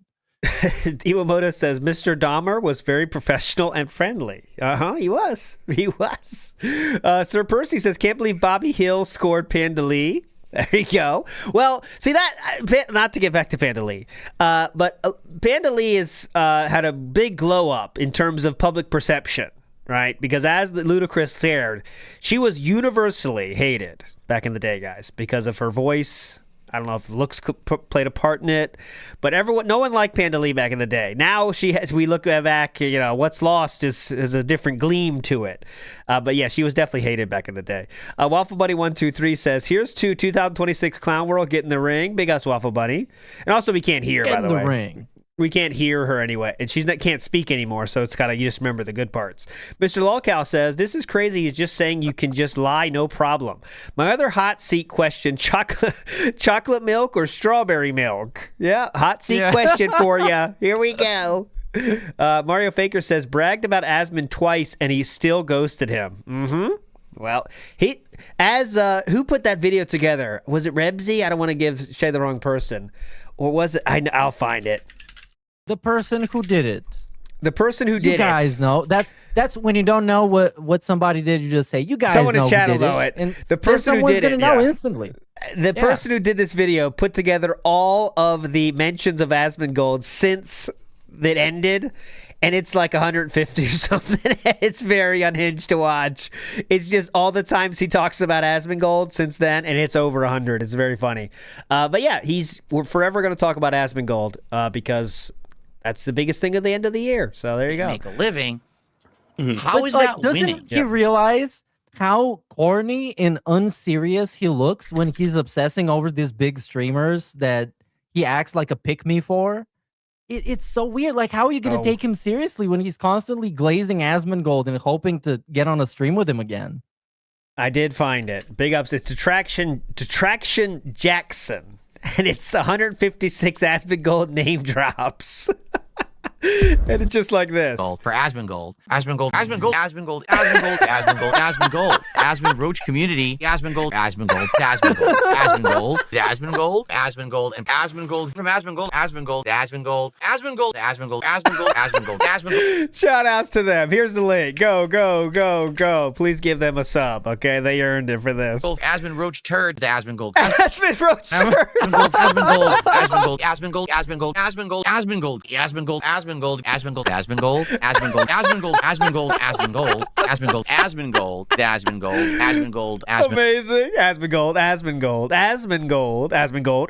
Roach Community. Asmongold. Okay, I'll stop. All right, let's finish the Even whole if you're big and doing it, you're making big money doing it. Like, how is that a winning thing to brag about and to be like proud of? Look at all the money I made today. Yeah, you literally watched a guy who acts like he's retarded or something. You made fun of him, and a bunch of people threw you money. Is he talking about what people do with him? Yeah, what? Yeah, it was very cool when that was him on Kino Casino and he wanted to watch them react to him eating corn. Yes. That was awesome. He told them the timestamp of where to go to make fun of him. You guys are going to love this. Wow, you really helped humanity today with your content. No, right? that's it's the lowest gutter. It's the lowest gutter ball of trash you can make. Really, it's like the what's it called, Maury Show, or you know stuff like that. Hype reference. But the sad thing is, I mean, first of all, I never made money off my content. I just never monetized. I just I just not what I do. But like, you're missing out. The sad thing is, most of the big, I will say this, the Kino Casino, those guys, they always had a writer's room. Who did watch the stuff for them. They didn't actually watch the stuff. They had a bunch of people who watch. So it's not even like the guys on the show talking about it or watching it. They have a bunch of people who watch it for them and then give them the info. You got like fucking Perspic and Great point, Gahul. I'm just definitely picking up what you're putting down. Why the fuck does that matter? Anyways, I'm starting to see why. I mean, I wish I would have a guy sending me timestamps and making the docket. That would be awesome. Great guest. Okay, moving on. Gahul is done. Anything else? Is there any tight moments we need to watch before we move on from Gahul? This is, as you can see, this is the level of the podcast. Okay. No, dude, it's a pre-stream with a guest hype man. I can't describe it any better than that. I just don't even get why that would. If they get the people that give them links, but they still watch it, and the hard part is the watching it and having takes that are interesting too. Right? Like that's because I don't like those streams are like 6 to 8 hours long, dude. If I had to prepare for a stream by watching all the clips, which would take me like 4 hours to do, that would be way too much. I just don't get why that takes away anything from it. But okay, cool, definitely cool. Okay, now we're moving on to past the Christmas special. Okay, and I want to make sure we get our timelines correct here. That's from December 31st. This one is from December 30th. Okay, so I want to start with this one, Meerkat, actually, before we get to that one. This was, I believe, obviously the Asmongold thing has been done for a while. But this right here, this stream right here was the one that will go in the documentaries when they say this was the official end because DSP admits it himself, okay? So let's watch this just a little bit so you can see what I'm talking about. Is Power Wash on the chopping block? I mean, I'm enjoying doing it. Again, I wish that I could get more engagement and support doing it. Again, attendance is down. I don't know what's going on. You tell me. Nothing has changed. I come back from Christmas break. We got way lower attendance. We've got way lower engagement and support. Like, everything is down out of nowhere. What did I do? Nothing. Nothing's even happened. There's no drama or anything. So I have no clue. Right before Christmas, things were great. Attendance was still up, engagement support was up, everything was going swimmingly. I didn't change nothing, but again, it's like they say success is fleeting. And sometimes you'll have that boost going on, and sometimes you won't. And sometimes you'll be on a high, and sometimes you'll be on a low, and sometimes you'll be in between. Right now, I feel like we're kind of returning back to kind of the levels of before. The Asmongold little bump that we had there, which isn't it wild how the verbiage changes? That Asmongold little bump. What did he say when he was interviewing Ethan Ralph? The 10,000 extra eyes on his content. Everyone knows about his stuff now. Is giving him a second chance. That was 6 days ago. But when you're watching this video, 6 days ago. So that's what he said now. Now it's just, just a little Asmongold bump. I mean, I don't even know. It's tiny. No one cares. It's amazing how it changes. I'm gonna save you the sandwich shop analogy. Yes. And I'm just gonna say that he realized that people weren't buying what he was trying to sell. And I mean, if he's trying to sell this gameplay right here, I wouldn't buy that either. That's terrible. And as you can see, the 10,000 extra viewers a day are definitely around. This video with its sparkling 451 views and the 3 comments. So we're doing good. Honestly, I everyone's watching. knew it was going to happen. I just didn't know how long. Terrible, dude. I knew it was going to happen. The Asmongold little bump that we had there, which honestly I knew was going to happen. I just didn't know how long it was going to take. I knew it was going to happen. Then why did you make a video entitled "Everything Has Changed"? Yes. Welcome home. and I'm fine with that because we were doing good. We were doing good before. that. Because I thought, like I said, this year, I'm fine with that. I thought fine. that in his eyes, this was the missing piece. The missing piece was getting airtime on a 1 million view video and getting to tell your side of the story, and then everyone is just gonna instantly realize the truth that you're amazing and your content is great. And then none of that happened. None of that happened. They gave him a shot because I guess they thought it's the DSP guy, people making fun of him. He must do something interesting. Yep. And then they tuned in and he was doing this. And then they said, well, I guess not. And that was it. I want to show you, like the Triple P said, there's something I really agree with. Who we going to complain about now? Well, you know he's going to do contractors, but now you can't say no one gave you a chance when the biggest streamer on earth gave you a chance, right? You can't say it anymore, right? You can't say, I'm just waiting for someone to give me a chance. Well, the biggest streamer on earth gave you a chance. How is that working out now, right? Who else are we going to blame now? It's going to be us, by the way, just letting you know, guys. It's all you guys in chat, not us. But not only, he actually did more than just give him a chance. He kind of retroactively negated all his previous videos that he made on him, calling him like, oh, DSP's the filthiest beggar. He's the worst streamer.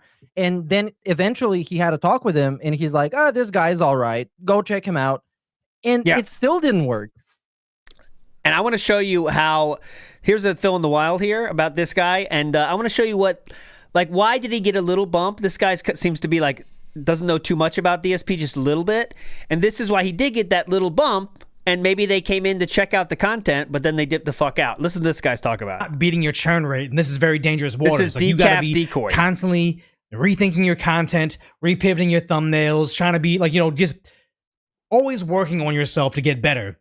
Mm-hmm. People that become complacent and see their viewership go down and don't change anything and blame everything else. Oh, it's the algorithm. Oh, it's attractors, it's slop tubers, whatever it may be. It's like, no, you are not going to survive. You're not going to go from 1 million subscribers to 0. You're not going to go from 40K live viewers to 0 overnight. It's going to be slow. It's going to be gradual. But if you do nothing about that gradual kickoff and not fix your churn, your online career is going to be done. You just don't know it yet. This guy hasn't seen the RGBs yet, I think. Go ahead. He's not done yet, though. I think this is a little bit too dramatic because I think people that get to that stage where you're constantly thinking about the next big thing and the next gimmick, this borders on like some sort of a disorder for me.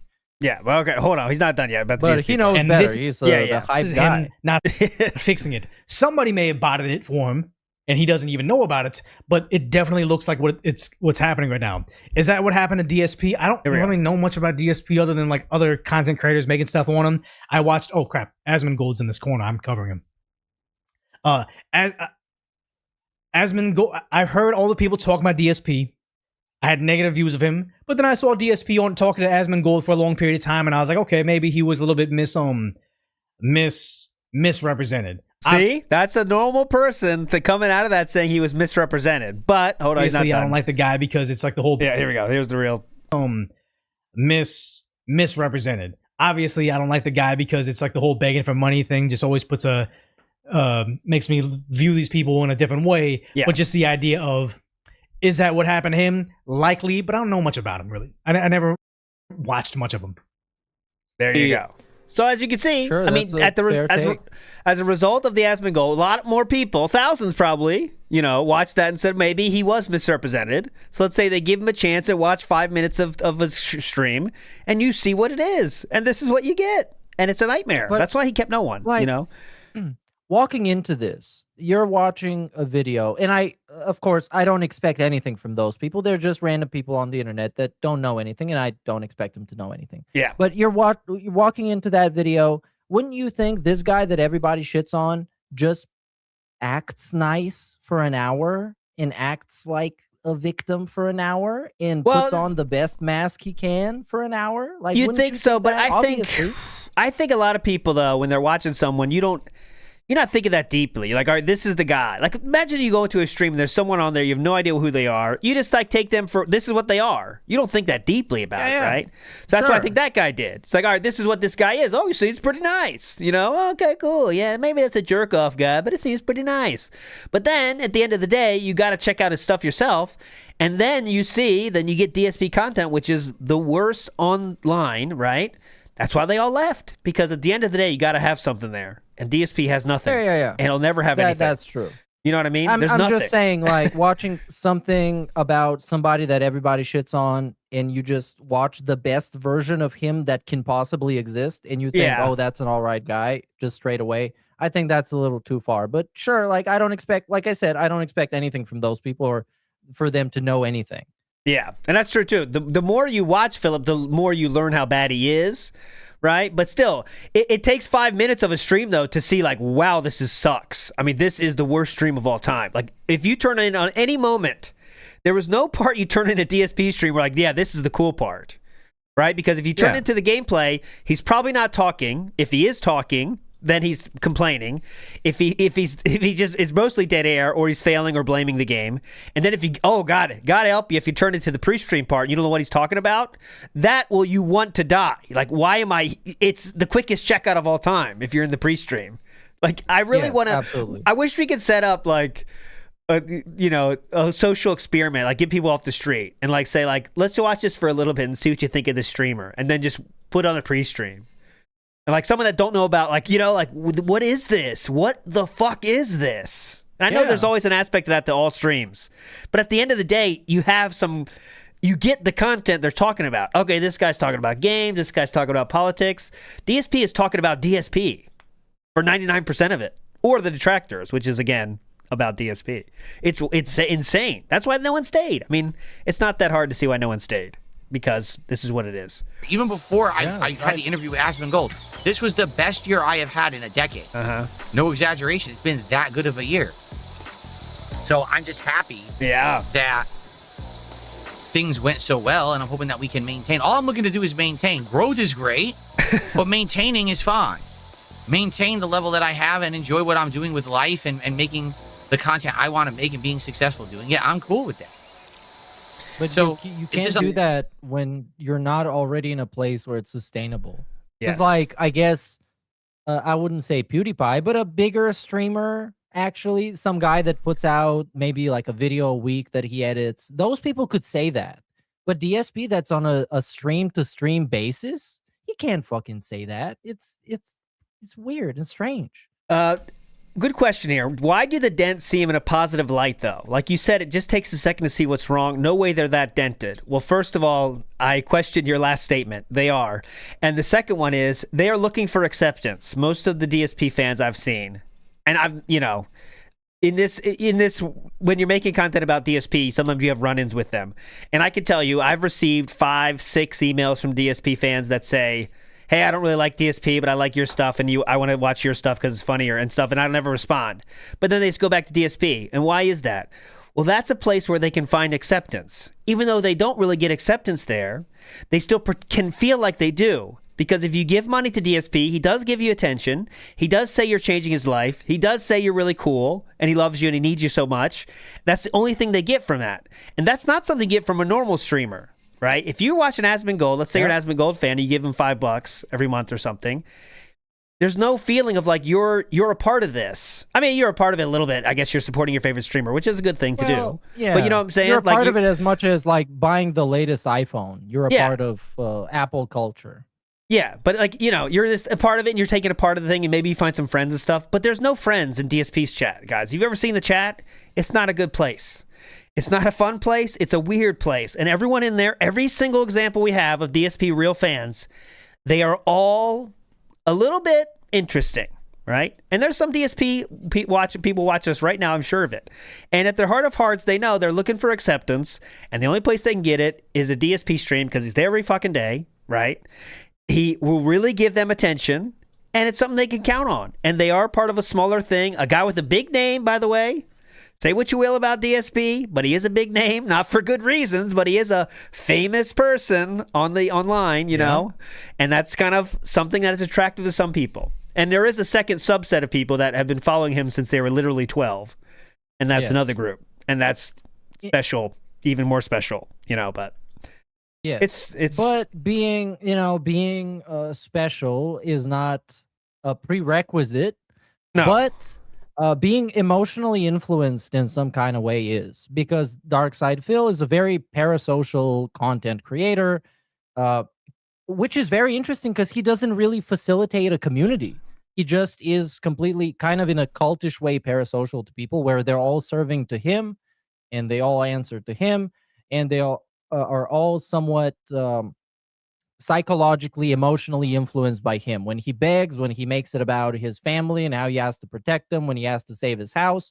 And he takes advantage of that because those people are very easy to take advantage of if you're somebody like DSP. Yep. And another thing is he pushes people away that are, okay, not every case, but how he treats his audience would push away most people that are of average, let's say, social capacity. Yeah. Because he treats his audience like shit. Legitimately, he treats his audience like shit. So if you're sticking around for that, you might be a DSP fan, is what I like to say as the joke, but it really does mean that you are wanting something from a streamer that maybe you shouldn't be wanting, or maybe you are getting something that you can't get otherwhere else in your life. Because yes. It's not, it's really not, there's many other streamers out there that'll treat you normally, which is just, hey, what's up, man? Hey, Sasquatch Afterbirth, hope you're doing well. It's not like, all right, guys, well, I see Sasquatch Afterbirth hasn't been here in a while. Don't sure what's going on. Nothing's changed with us here. So anyways, really hoping we can get some support here for the rest of the stream. Yeah. And most people that hear that are running away, as they should. But go ahead, Meerkat. Exactly. But that's intentional. And it's used, this aggressiveness is used to filter these people out. So what you're left with is more sustainable. If you only have 5 dents, it's easier than if you have 5 dents and 50 normal people who constantly see the red flags and call them out. That's why they need to be gotten rid of. Yeah, I wonder if that's intentional, or is that just something that result of what narcissists do when they talk about, I guess, how they treat them. I wonder. Well, when I say intentional is, I think he knows he's doing it, but his behavior is just natural for him. It's not like he's doing it on purpose. I'm going to beg like crazy so I can chase away the normal people. I don't think he does that. Yeah, I don't think it's intentional, but yeah, it's like control. Yeah, I guess that's true too. Yeah. Okay, moving on. He just bitches about views for a while here. Just one more thing from the stream I want to show. He's very much admits that. Will I build the Yoshi Lego set? Remember, this is the 3rd stream of not hitting the goal, which is a very successful businessman here, of course, as DSP says. This is how he responds when someone says, "Will you build the Yoshi Lego set?" Yes. Maybe in January. We'll see. Here's the thing, like, I want to do it and I bought it, but again, I want to make sure people care about it and want to have it in the rotation. Now, I'll be honest, I got to kind of second guess myself about all the stuff that I had hoped was going to be a slam dunk, because things are slowing down again. Things are kind of going back to the way they were.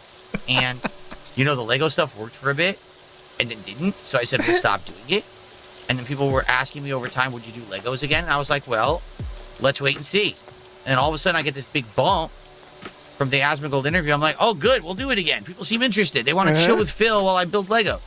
But now, if I can't even get people, to come by and hang out for the games that they've asked for, then I don't know if I'm going to get people to come by for Lego. So I want to do it. I have the Legos. I'll give it a shot. But we got to see what happens. Will people show up? Will people actually engage and support with a Lego stream again? I would hope so, but I don't know. My setup's a little... Questioning everything now that he had 3 days of slow streams. He's not sure about anything anymore, thanks to the Asmongold bump being over. One more thing before we get to the New Year's. Is this? Yeah, go ahead. Is this before or after that daily rap he did about Expedition 33 not getting enough people? That was after that one. That was the next day, because he had those 3 streams in a row where it was like that. Yeah, because that's what I thought about. I know it was very bad, and I know that he was very twitchy around that time. Yeah. This was the first time he was really faced with a streak of not getting the goal. And as you can see, he responded in a very DSP fashion, thinking the world is over and things are dying. And he was coping about it for a while. One last thing I want to show for New Year's. This is, you just know... There is a time when DSP is going to talk ill of Asmongold, okay? It's going to happen. It's just when. Meerkat, would you agree with that? Sure. Okay, at some point. Okay, I think maybe not, but I think he's going to think ill of Asmongold at some point. Now it kind of happened a little bit here. This is the first step to that, in my opinion. I'll see what you think, but this is my think. We're entering a world where we're going to speak ill of Asmongold, and this is, I think, the first step towards getting there. Here we go. Exactly. Nothing here. I think, okay, I have to make a point now. Please. And I hope that no one takes this the wrong way. But you have to understand, I am a smaller scale creator. I am not a creator that has thousands of viewers at any given moment. I don't have enough organic viewership that I can do whatever I want, and I'm safe. I'm just not. I have to actually change what I do, dependent on who will show up for what. He's talking about wage quitting in this case. But. So if you want something badly, and you want to see it succeed as content, and you want to see me play it and or do it, I need that level of engagement and support to know that. It's not just ask for it and it's going to happen no matter what, you know. I do need to have people show up.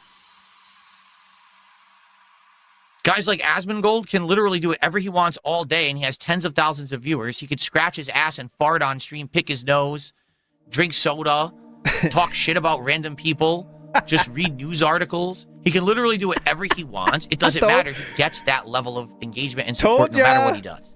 I don't. So I told ya. I think he's getting there, right? Yeah. Meerkat? It's almost there. He's not. Kind of sounds like. Well, it's the same way he was talking about all those streamers before, but I don't know why that's their fault somehow, or like why is their fault that he's trash and nobody watches him doing whatever he wants to do? Well, we have to complain about something, so you just know that it's going to be his fault. So you're right. I mean, it's going to be at some point. It's going to be Asmongold didn't respond to my DMs, and that's why people left. I really think that's going to happen at some point. I tried to reach out to Asmongold. I did everything I could do. I did nothing wrong. I reached out to Asmongold. He doesn't read his DMs. You know what I mean? I guarantee. I don't know. It's going to be something like that. I don't know, man. At one point, he should stop admitting that he is super dependent on everybody else to get success. But I don't know. I don't know. I'm so confused by this whole thing. Yeah. Because you see what he's doing here. Well, not in this clip, but earlier on, talking about like inviting Asmongold on. Obviously, he wants another shout out. But eventually, just like stop fucking dick riding people, man. It's so embarrassing. What else? Well, it's a good pity tool, right? To say people can't work with me because of my detractors. That's a good thing we like to bring out when it's a pity party time, you know? I reached out to all these people and everyone's scared to work with me, of course, because my detractors. You know, that's kind of... Okay, big ups to Velvet Ravencroft says Duty is the detractor caricature that Phil's headmates have fed him all these years. I think that's why he hyperfixates on Duty's content the most. I think there's something to that. And then he also, you know, because Duty makes the thumbnails as he does and titles, they really get to him the most. Because he's sensationalist and he gets views and he makes DSP look like shit. And obviously DSP fucking hates it. And Duty is like the most prominent guy to always get his foot in the door whenever something's happening. Of course, he's going to hate him the most. Yep. And then he's going to hate Raw Phil because Raw Phil is Raw Phil. Yep, that's the really bad one. He's the one that's going to go to... Oh, and on New Year's, I did the marathon showing all the shit that happened this year. And it was very funny. Remember that week after he left for a week and came back? And he said, I just want to make sure everyone knows that I'm keeping track. You are being recorded. Everyone that does all this stuff, you are being recorded, and it's on record. That was like 8 months ago. I remember how everybody instantly believed that and was terrified. Yeah, that's very funny. A big Lavinia Watley in the house. Big ups. I just want to come through and tell you how much I love your cameo in Shanabrand's video. Big ups. We are recording another one this week, actually. That was a lot of fun to do. I was in Shanabrand's video helping DSP find love, actually. That's what I was doing. He was my grandpa, though. If you haven't seen that, check it out. It's on Shanabrand's channel. I was helping my grandpa find love. It was very fun. And VR chat. Talby says, old school detractors still hate Panda. Still hotter, though. Factually fucking based. Big ups, Talby. I think that's true. That is factually fucking based. For sure. We definitely have some revisionism on Panda Lee, but that's because we don't get to hear her voice anymore. Yes. So that's a a million times positive. But of course, I don't remember the times when she was relevant because I joined in way after her. Me too, and I don't care about her. And I thought she was annoying, but I think she's doing better off without DSP, which is cool. Come on, sweetie. Mimsy in the house says, so Phil is just openly acknowledging that his whales make sock accounts to donate to him now. He needs to acknowledge goals are still a thing. We did make our predictions on when goals are coming back, but he does. Well, he does. I don't know if he acknowledges the whales are making sock accounts to. He has mentioned that though, hasn't he? He said like people come into the last second on their sock accounts to support. I can't remember exactly the wording though, but you know. Goals are coming back. He does say that it's not good if a game requires a last-minute Hail Mary, that kind of thing. You know how it goes. Now, the goal is a lot worse because it exists, but he can't acknowledge that it exists. So it's just like it's almost like a bar that fills in, and the bar is just called Phil's happiness level. Yes. And that's all it is. You give him as much money as it takes for him to be satisfied. As much engagement as it takes, which is both streams on Kick and YouTube, and you give him as many views as he deems fit, because obviously he is the king. And he will say at the end of the day, it's all about engagement and support, but the only thing that makes him take action is the support side of things. Because if a game has 100 viewers, he still plays it if it's hitting the goal. But it's all about, he says, it's about engagement, support, people hanging around and having a good time. But it's not about that. It's just about the money. That's all that matters. Oh, yeah. he put himself in this corner because he thought the Asmongold thing would change his life. And here we are 2 weeks later, back at level 1. And we're going to have to figure out how we're going to package the goals moving forward. And more proof to that, big ups to, speaking of Pandali, Pandari says, is keeping track of the participants in chat. So this game, Pokemon is like the main game that the Dents love, right? They do love their Pokemon. But as you can see, the participants here are very robust 3. But it always hits the goal. It always gets more than the goal. So, of course, that game's going to stay. But chat is at a standstill. It is frozen. No one actually interacts or engages with the stream outside of money. But because he gets the money, that will always stay in the rotation. So there you guys, you can see that is from yesterday, the participants. Oh, it must hurt him so much. Because he's like, unlike many streamers, which is a tragedy, there's many people who love streaming and are stuck doing small streams for like 5-10 people, which is great. I hope those people actually find success more than Darkside fucking Phil. But unlike them, he knows what success is like. He's had thousands of people watching his stuff, thousands upon thousands of comments, people in his chat, and now it's just nothing. And you have to, especially as a narcissist that he is, you need to come to terms that you've fallen off and that it's actually kind of your fault. It's not all those people that Jesus, I did nothing wrong. One more. This is from remember Claire Obscure, where he said during the Christmas marathon that everyone's coming out and everyone loves it now. This is the famous 0 participants. Oh, no. December 28th, Claire Obscure, 0 participants. This is incredibly hard to do. 292 people watching, apparently. 0 participants. That takes skill. That takes skill. Not Photoshop, that's real. There's another one, because I was doing that too when I was watching the game, and there was times when he had 1, but apparently most of the time it was 1, but then it came to 2. But there we go. Big ups. Nice. The timer is different. I think the timer is maybe a minute. I'm not sure, Meerkat. Do you know the timer? The timer? The timer to say you're an active participant. No, I don't know at all. Yeah, it's something to ask ChatGPT, but I think it might be 30 seconds, maybe a minute. Cream Pie in the house says, I don't like DSP, but I like your stuff because it's funny. I'm going to watch you instead. Big ups, Cream Pie. I would love to give you a Cream Pie, actually. Big Dog says, oh, no, I'm sorry. I was talking to someone else. Big Dog says, the pastry. Yes. DSP is the lottery guy, ticket guy. He just wants to make enough money to get another ticket the next day. He may hit a winning ticket from time to time, but the goal is just to get to tomorrow. And that's why he said there's no there's no savings account. What's a savings account for? And I had to spend the money from Asmongold because I didn't know how long it's going to last. I didn't know how long it's going to last. But I got to isn't spend that why it. you save money? Isn't that the only reason you save money? No. I don't know how long it's going to last, so you got to spend it. That's how it works. NW News says, someone please make a want compilation. That'd be fun. The want instead of want. All right, let's move on. Let's get to our last segment of the day, and that is going to be the New Year's style. Well, few things before that. Here we go. This is DSP is not a drama streamer, despite what you might have heard. Go. As you can say, today we had a troll who came on and gifted 19 subs earlier today with an insulting name, and they're stuck on the leaderboard. Even though I've banned them, I can't remove them. It would be great to have a real supporter actually be the #1 contributor for the end of the year. I'm just saying, that would be nice. We don't have to have it, but it would be nice to bump this asshole off the top of the leaderboard. And as I say that, 220 gifts another sub. For the record, so what happened earlier today? He hates this guy. I'll hates clarify. the 220 guy. Yeah, this is 220, who had names such as Fat Cat Power Wash Dat Ass, Fat Cat Huge Ass Reel, Big Piggy Bag Oink Oink, and Your Future Divorce Attorney.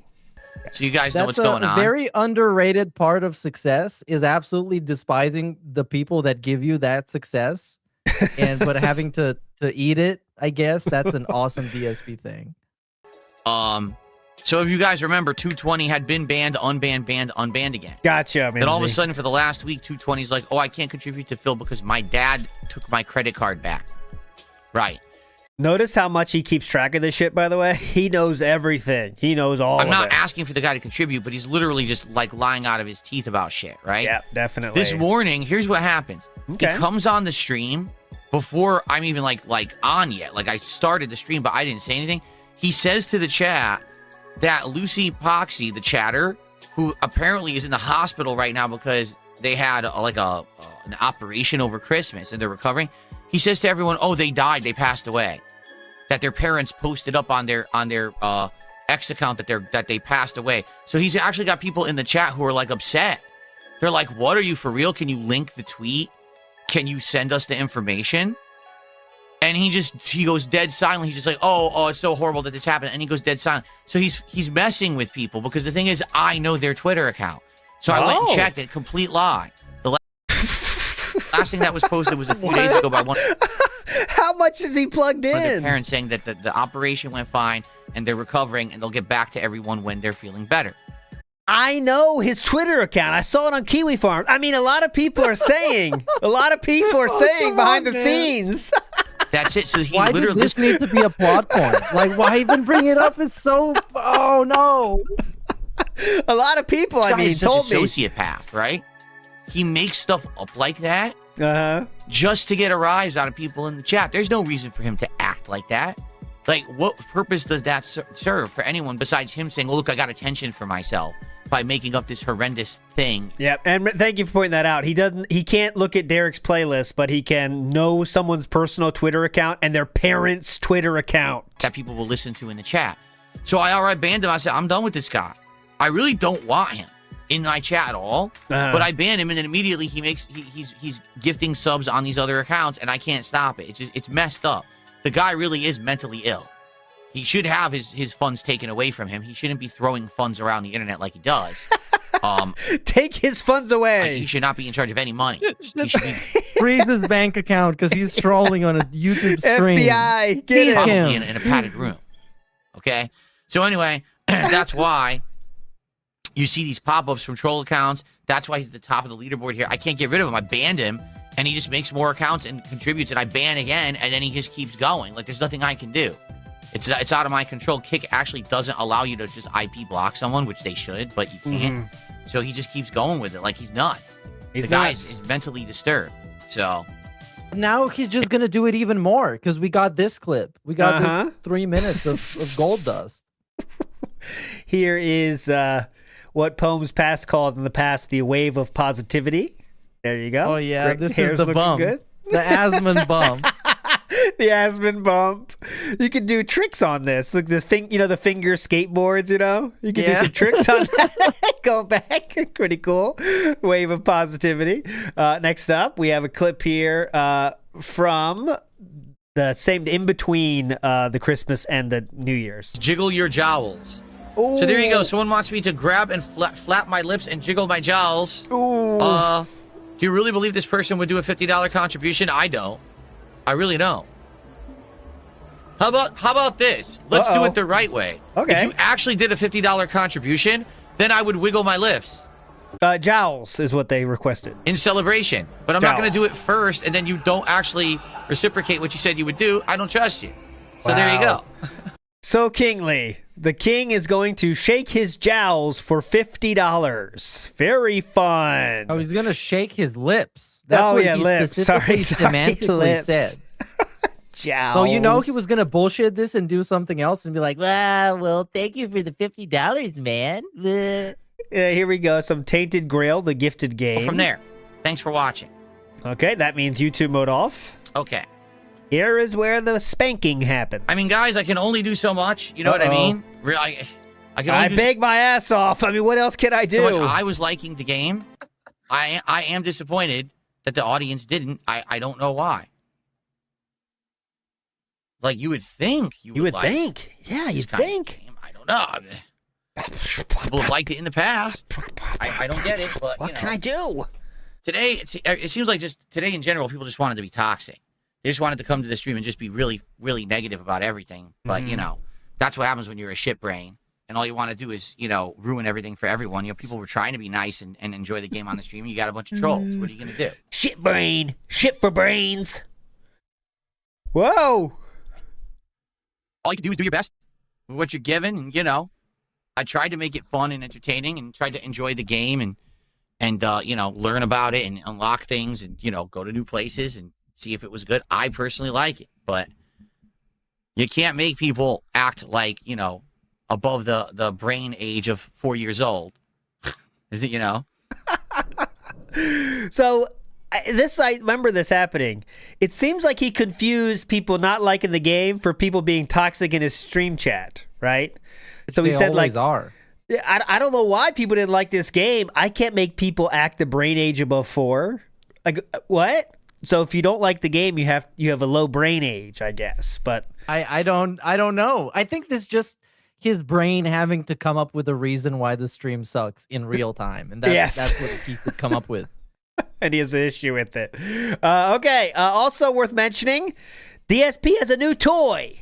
Remember, the Asmund money is gone, but we had to spend it before it was all gone. So here we go. Yeah, we got that that Christmas video that he recorded. Oh yes, the Christmas demo. video.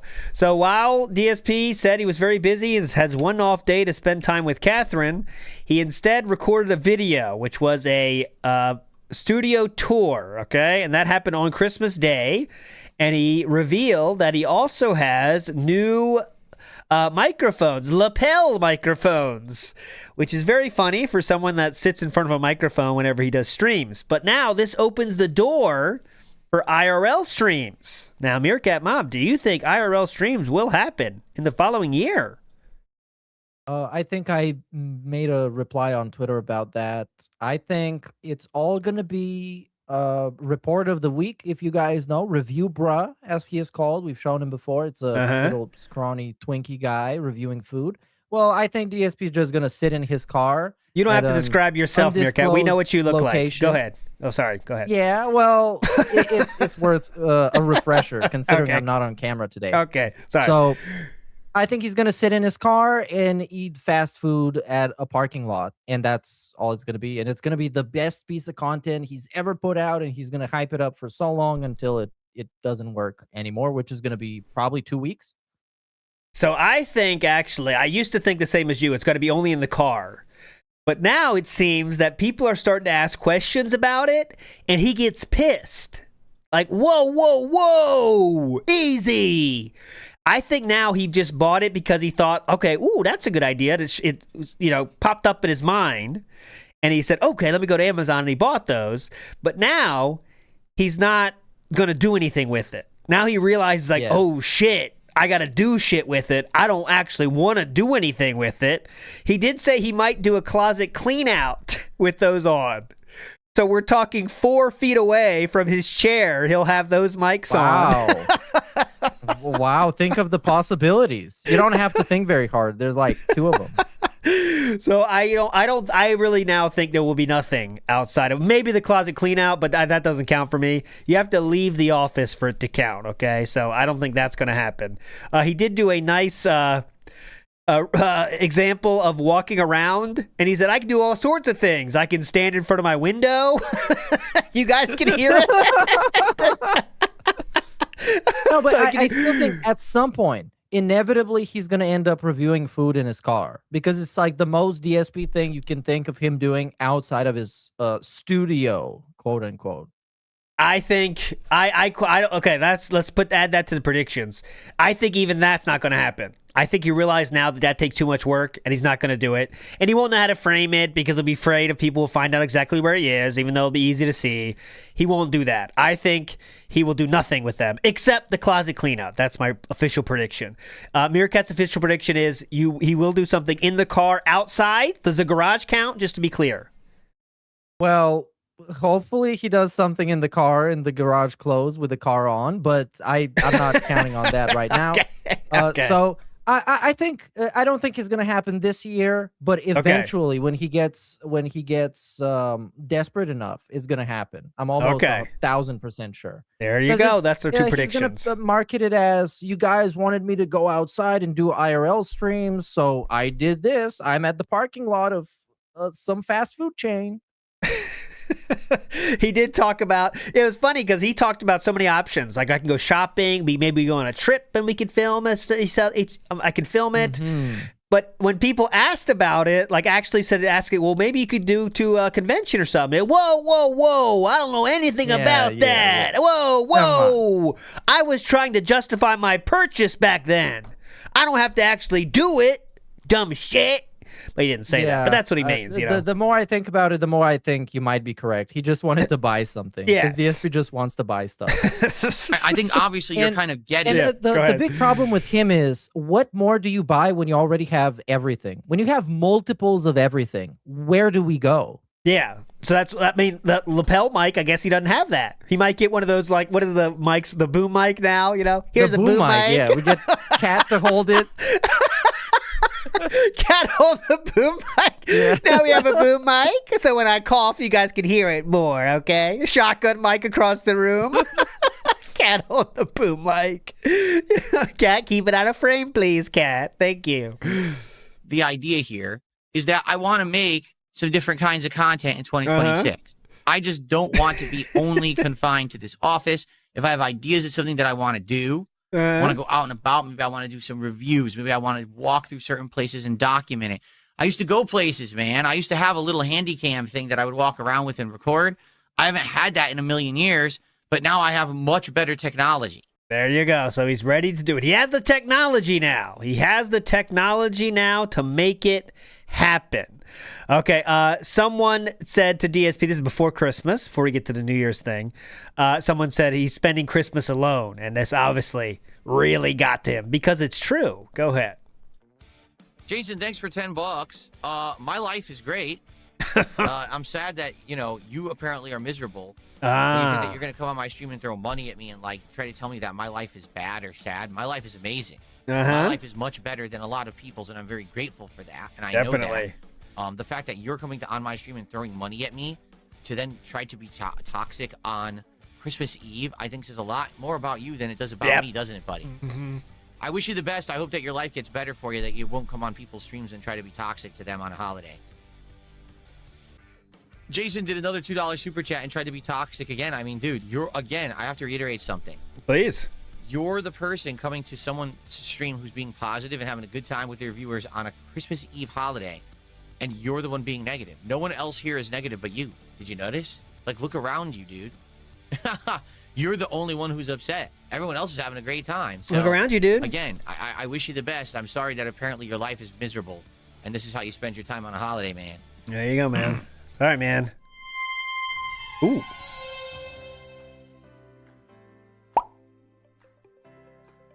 I'm just going to ban you now for the way that you said it. He goes, oh, are you going to spend Christmas alone with Kat or with other family? Alone with Kat. No, I have to Oh record. no, you fucked up the semantics. I have to record office tour videos. Alone with Kat. If I'm with my wife, I'm not alone. That's the most idiotic thing you've ever said, and you get banned for it because you deserve it, because you're trying to say that being with my wife is a negative. It's not. Yeah, idiot. What an idiot. Oof, I got it right. Idiot. Dunce. Seriously, to say it like that is so messed up. Oh, to be with your wife, you're alone. You're an idiot. Dude, I'm happily married. I'm with the person I want to spend time with the most on this planet. After recording office tours. Yeah. This guy didn't even send him money. It's not alone. That's not lonely time, you moron. Yeah. I'm pulling and she's stealing. Pretty makes sense. A lot of fun times together. War Dog Leader says, that segment just there seems like it's the same thing that happened to me. War Dog Leader 2.0, aka the King of Suffering. Yeah, similar War Dog Leader to that one of, oh yeah, like you're the King of Suffering. Yeah, like you just want to be alone with your wife. Whatever, okay? Whatever. Big ups. Okay. Now we move to the final segment of the day, and that would be what happened yesterday. I haven't seen this yet. Meerkat, I know you've seen this. Let's enjoy it together. This is what happened yesterday. First stream of the year. It's going to be no, this is not the first stream of the year. Excuse me. This one is. My bad. I'm an idiot.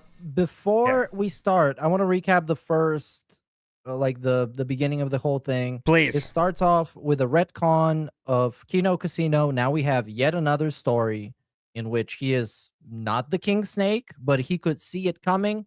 So he cut the cord on time, and he was forever successful. All right, get ready. Here we go. I would like to talk about the year that was 2025. Now, we've already talked about this a few times in hangout sessions and stuff recently. Oh, yeah, definitely. What I really want to do today is just kind of put it to rest, say goodbye 2025, and talk about what went right, what went wrong, stuff like that. Okay?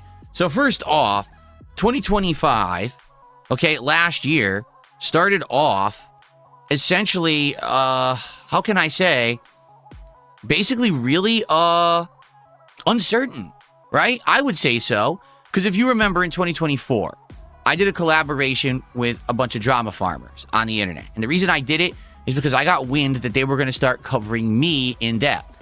And they already were doing that. Wanted to get ahead of the ball in this one, rather than just be sitting around and kind of, being behind it and ignoring it. I said maybe. What? They were doing that for months to come up with a more logical retcon, and he right off the bat we're not making any sense. Yeah, okay. So get ahead of the ball. Maybe this is a case where I could actually get ahead of the drama, get ahead of the nonsense. So I worked with these guys for months. We did content, we did collabs, we did all this stuff. Thousands of messages together. But when 2025 started, basically it had already dried up. I mean, I'd only been working with these guys for like 3.5 months, but nothing was really working. I was on. When he says dried up, by the way, he means the money that his fans, that are assuming some of them are still left over, the money they were giving them, were giving him, had slowed. That's what it means by dried up. He had no more avenues to exploit his relationship with them. So that's dried up. But this is also retcon. This first Smart Guys was after the new year started. So he did attempt a new way to make money with Smart Guys. Maybe he's going to say that, but their show, it ended up being boring because I'm not a drama guy and I don't give a crap about their stupid lolcow universe that they've created for themselves. Definitely. Reminder, DSP's only idea he had was Gunt Busters, and that would be where he wears his Ghostbusters costume as they tell him about Ethan Ralph. Well, now current friend Ethan Ralph, but at that time it wasn't. So we were brainstorming different kinds of content. To the point where he got into a beef with COG, that's a literal fucking nobody. Just because they were shitting on him, he got into a beef again with Review Tech USA because they were shitting on him, and he started taking shots. Craig, a bunch of people that are not even affiliated with Kino Casino, he just started taking shots left and right because he thought he was high and mighty. Yes. And one of the things that we decided to bring back from my past was actually a wrestling commentary show called Smart Guys that I had been running way back when, and I think it was like 2010 or 2011 through like 2014, but then I had retired it. So me getting back into pro wrestling, was definitely going to be a pretty risky thing because I hadn't watched it in so many years. Risky. I was aware that one of the people who I had collabed with was a pro wrestling fan. To be honest, I think they're actually a bigger pro wrestling fan than I am. They showed up to the show with multiple title belts that they had spent hundreds of dollars on, and I'm like, I would never do that. Yeah, I spent hundreds of dollars on statues, dumb fuck. And pictures of sweaty men. That's so much better. Piece of shit. I spent 40 grand on a mobile game, idiot. Thing was, which became abundantly clear within about a month, it wasn't really about wrestling like I had wanted it to be. This person essentially wanted to try to farm more drama. And obviously it would have benefited me if the show took off, which it did at first. But ultimately, when the show becomes more about drama than wrestling, what's going to happen is you're only going to get a crowd that wants drama. And if you decide to not do it, or if it just doesn't have anything too interesting in a given week, it just doesn't work. Yep. So even trying to farm drama from that fan base only worked a few times. And then after that, the show was drying up with attendance and support and all of that. It started dying after DSP forced them to not do the grill fill segment one time. That's when it sucked because, you know, give Triple P credit for this one. He knew the way to make it interesting was to have those grill fill segments. And then when DSP made him not do it, the show sucked. Didn't even hit the goal that one time, I believe. And that's because there was no grill fill segment. But, yep. So, for those who don't know, watching pro wrestling and doing a show like that, it's a lot of work. It's a lot of time investment because pro wrestling has a lot of very long shows and things that are going on. You've got Raw, you've got SmackDown, you've got NXT and the other stuff going on in between. You've got all the pay-per-view events, which really aren't pay-per-views anymore. I forget even what they call them now because they don't call them pay-per-views. But we can skip the basically, it's a segment. lot This of is time. Mostly that bullshit. Like a retcon. I had wanted it to be. This person essentially wanted to try to farm more drama. Okay, same thing. Okay, next back about Smart Guy. Should I go to the next one? It was more about drama than wrestling. Okay, we got the same thing. Here we go. Content, or he just doesn't want to. It's not that I can't. The few times that I've done it, it went well. People found it entertaining. But I've told you guys that's just not the kind of guy that I am. All right? I'm not the kind of guy in the modern day that sits here and actively thinks, who can I insult today? Who can I watch and make fun of? Who can I degrade and bring down and just slander or defame? Who can I step on to get ahead today?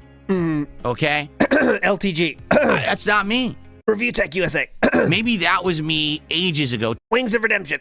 20 years ago when I was in my 20s and I was a troll in the Street Fighter community. But I have matured and changed as a person. I feel like I'm a better creator and a better guy than making that kind of content now. Definitely. And to be honest, I've grown up and just don't want to do it. Yeah. This didn't happen back in the day. This happened the start of this year. Yes. Dating back, if you look at the DMs, they're DMs from this year of them trying to figure out, quote unquote, a grift. Yes. Everything was about how to make these storylines to grift more. He said that. Yeah. If you do this and I do this, then I don't think your fans are into that, but my fans might be into it. It was all about that. I'm married. I'm happily married with a wife. And what does that have to do with anything? What? I think, which is kind of strange, but even in his wildest dreams, which I think are his ideas in the DMs, he wasn't looking to appease his fan base more than he was looking to spite the trolls or monetize them or grift them somehow. So even in his most ambitious ideas, he doesn't give a fuck about his fan base. Oh, it never is. He doesn't give a fuck about them the most. He hates them. The people his biggest goal is to make detractors lose, right? That's his biggest driving force of his life right now, is not giving detractors a W and giving them L's. That's the thing that gets him excited the most. He doesn't give a fuck about the real fans. This actually is 391 views. So I guess the 10,000 people that check his stuff out every day, they must not be here yet. Yeah. Everything changed indeed. They must not be here yet. They're checking it out later. To be causing drama and doing this kind of crap, I think it's beneath me. And quite honestly, it's toxic content on the internet that helps absolutely no one and actually hurts human culture. Yes. Now you might say, oh my God, it's not all that serious. But to me, it is. Like if all you do every day is you farm toxicity and drama and you hurt people to get ahead, you're actually hurting humanity as a whole. If you didn't exist... He doesn't participate in humanity or human culture. The most he participates in human culture is having a foreigner bring him food while he feels entitled to it. That's his biggest contribution to culture. He also contributes to the GDP though with Amazon, things like this. You got to remember that, okay? And also the mobile gaming market. He has a big part in that, Meerkat. Don't forget that, okay? He does keep the money moving. Yeah, but that's okay, is that helping human culture that the predatory companies get more money? That's true. That content. He also went bankrupt. That is true. He subtracted a lot. The Earth would be a better place. So why would I want to leave a legacy of harmful, toxic crap on this planet? I don't. And it took a lot of soul searching to figure that out. Did it? Because I was doing well when I was making that content. I was actually making money and getting views. And every day people were coming to the stream saying, who's Phil going to insult today? Who's he going to react to? But he just admitted. Never happened, by the way. Before we go on the soul searching high horse, he just admitted that he only stopped doing it because it dried out. Yes. That's the only reason he stopped. DB James says the music on purpose, that's his music, not ours. I would never do that to you. Yes. Slam and, bring down. And it was never about that for me, So it was about what makes money at the time. And the only reason I stopped it is because the money dried up. Go ahead. Early on this last year was rough. I was like, man, how am I going to maintain what I'm doing when already I've lost the drama viewers?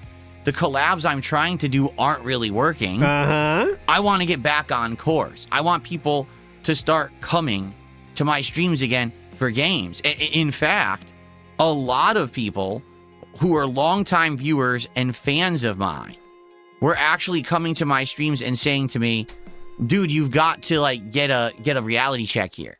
Yeah. We weren't with you along for this 17-year journey.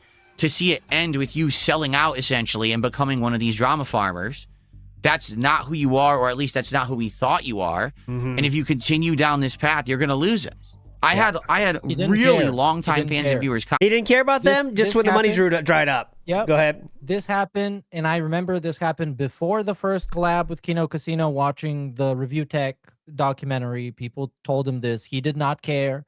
This also happened at the peak of it when the June the King documentary about him was coming out. He did not care. He did not care later on as well. He did not care any step of the way. When people were telling him Triple P made fun of his wife, he did not care. So I don't know why you think he would say that he cared now. Yeah, it's pretty funny to say he cared that he was going through. It was a bad time then when he was very happy to not only talk about drama, but for Triple P to talk drama about his own wife. Multiple times, and he still worked with Triple P because he was getting money for it. All right, so that's the truth. Be telling me this heartfelt message. Because wasn't the official narrative that he stopped doing Smart Guys with Triple P because he insulted his wife too many times, and now it's because it dried up? Yes. That's what he says it was because of the wife thing. But I mean, he said I showed it on the show, the New Year's show. He earlier in the arc said, yeah, I know Ashton made fun of Kat before. I don't even care anymore.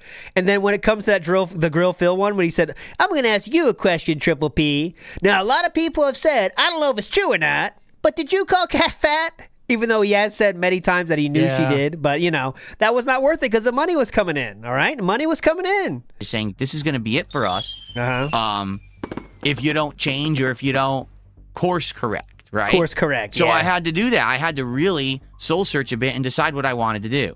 I had to, the pickle I'm in is that people are going to think, what should I do? How can we spin this? It was the pickle he was in. Go ahead.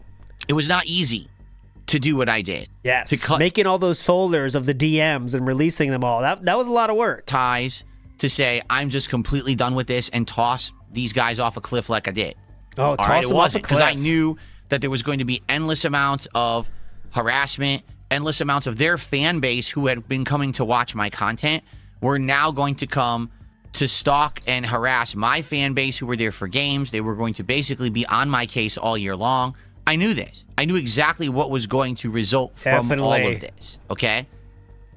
But in truth, all right, I feel like everything went as well as it possibly could have gone. I do feel like obviously there was no full positive way for this to go because I wasn't dealing with positivity. I was dealing with toxicity and negativity. And when you do that, there's going to be a time when things are going to blow up negatively no matter what. Like, I just want to make that abundantly clear. Oh, please. It doesn't matter who you are. It doesn't matter how popular you are. And it doesn't matter how much money you're making. At one point, if you deal with drama, toxicity, and hurting others, it's going to bite you back. Okay? It's going to blow up in your face. It's going to collapse. And eventually, you're going to end up being...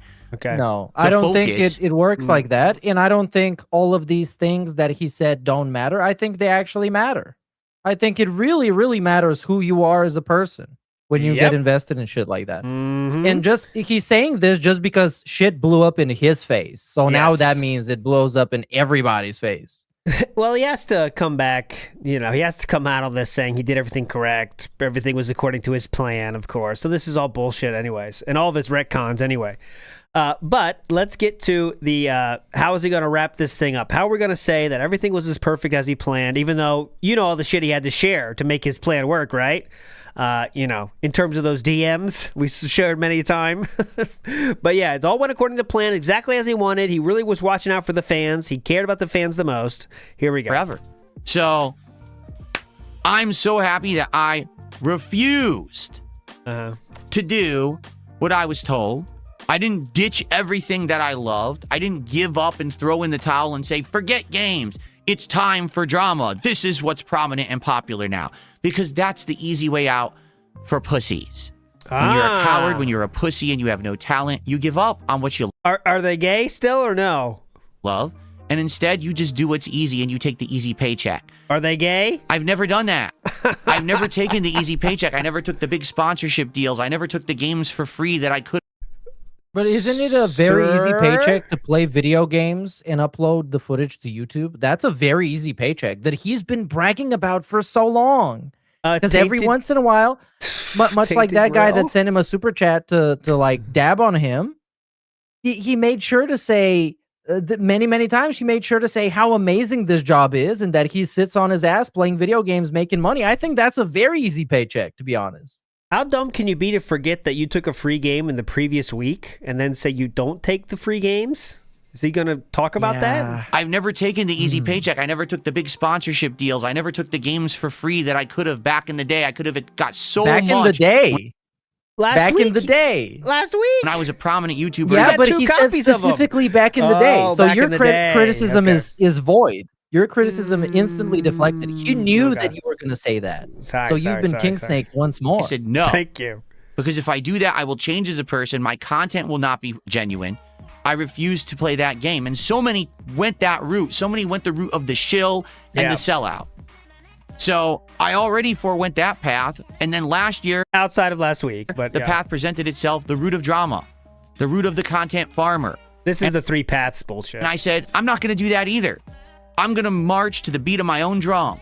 I'm going to do my thing, and I'm going to persevere. It might be hard, and it might be a bloody battle, but I'm going to persevere through all of this crap, and we're going to come out better, stronger, wiser, and overall... bolder. I think people will see, at the end of the day, that this was all for the best. Ladies and gentlemen, today... Let me tell you, it was actually exactly as I said. It's January 1st, 2026. I'm Darkside Phil Burnell, and I can tell you, it was all for the best. Yeah. We've done it. I could have guessed it. We are past all of it, and now we could just move forward positively with games and fun and a great community. As much as the people who are upset because they're stuck back there in the drama slot that's us. Are with that, it's a harsh reality for them to see. You don't fuck with Darkside Phil because you're never going to win. I'm always going to be here.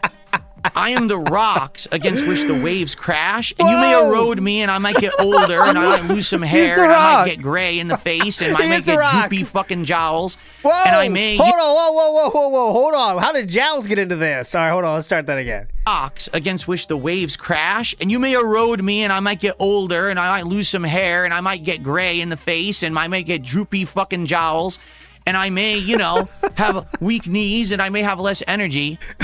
Weak knees? But I'm still here.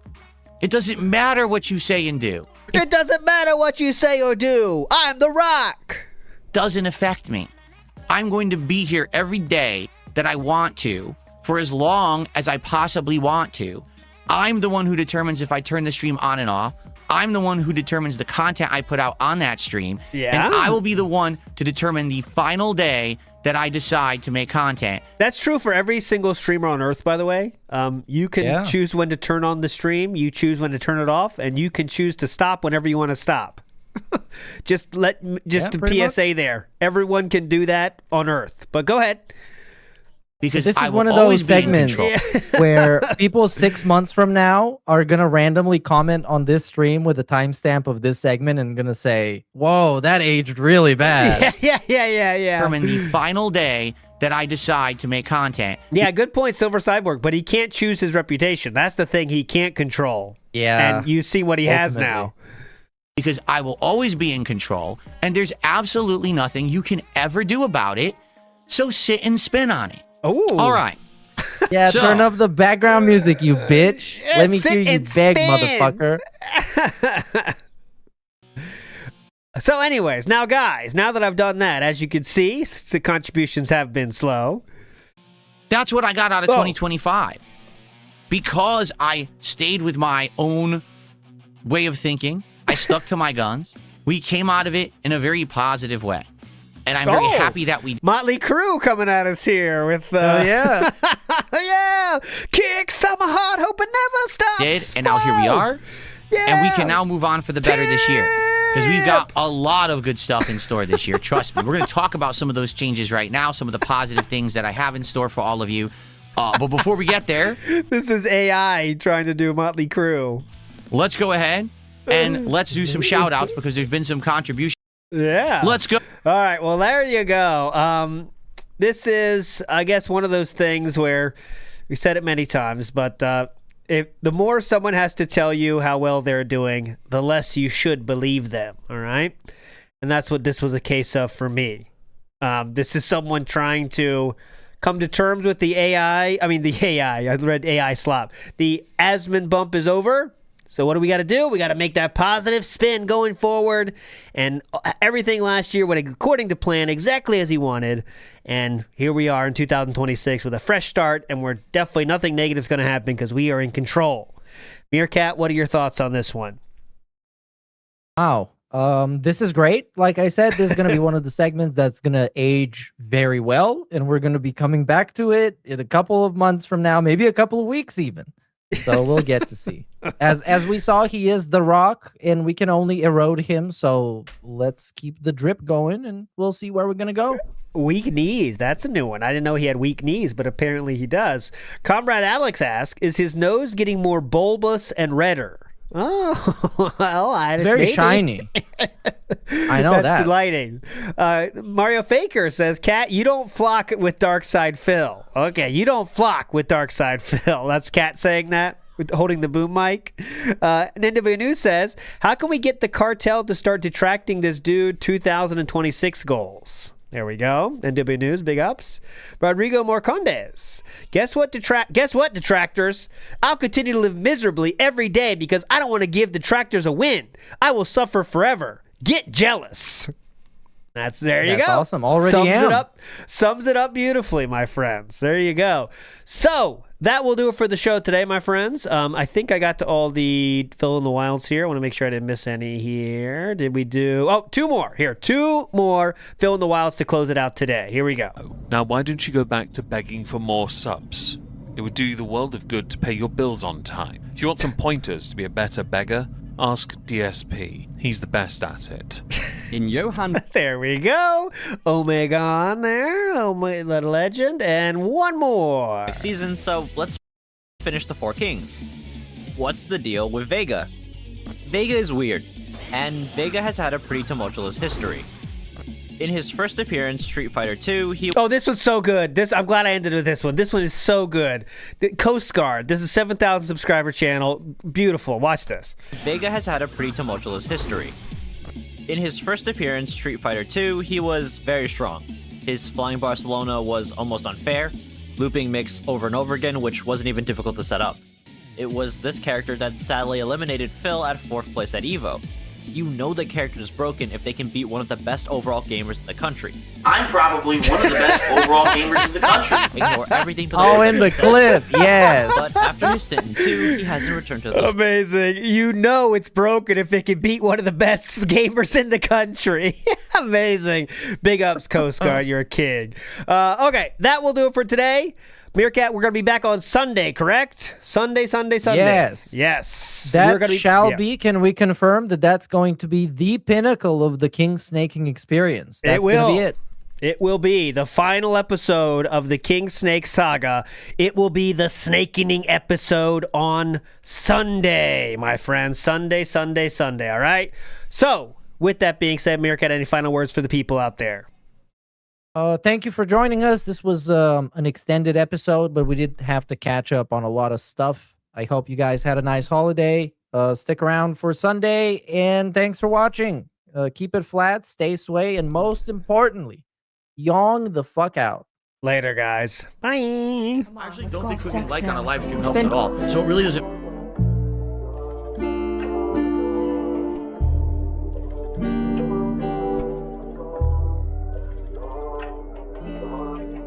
This one goes out to the one and only, the big cat, the fat cat. Big ups. I first saw you in Burger King. You took 2 seats 'cause that ass is way too big. Had a boyfriend, I realized, but you told him lies with your raccoon eyes. The DoorDash is here. Wipe away your tears. Got you extra fries, and they taste just right. Have no fear, there's no trolls here. Kevin made you cry with those raccoon eyes. Raccoon eyes. Raccoon eyes. Kevin made you cry with those raccoon eyes.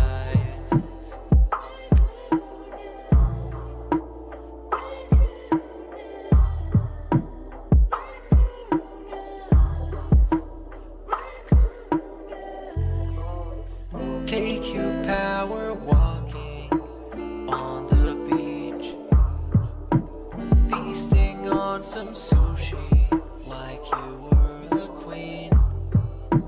Let me run some errands while you sleep. I can watch you play Skyrim all day this week. Have no fear, there's no trolls here. Kevin made you cry with those raccoon eyes. Raccoon eyes. Raccoon eyes. Kevin made you cry with those raccoon eyes.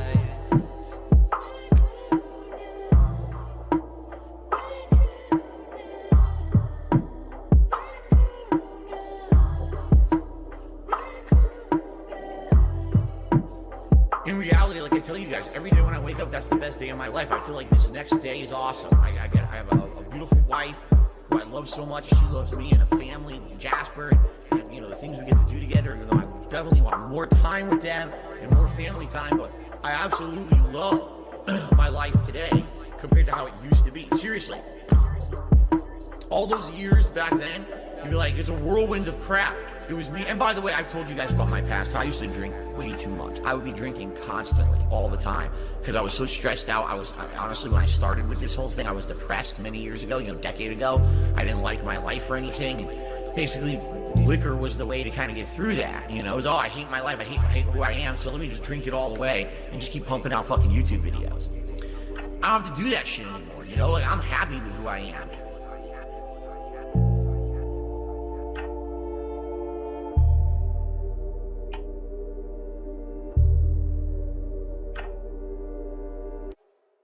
stream helps at all. So it really doesn't matter if this stream gets 100 likes or 2. I don't think it affects it.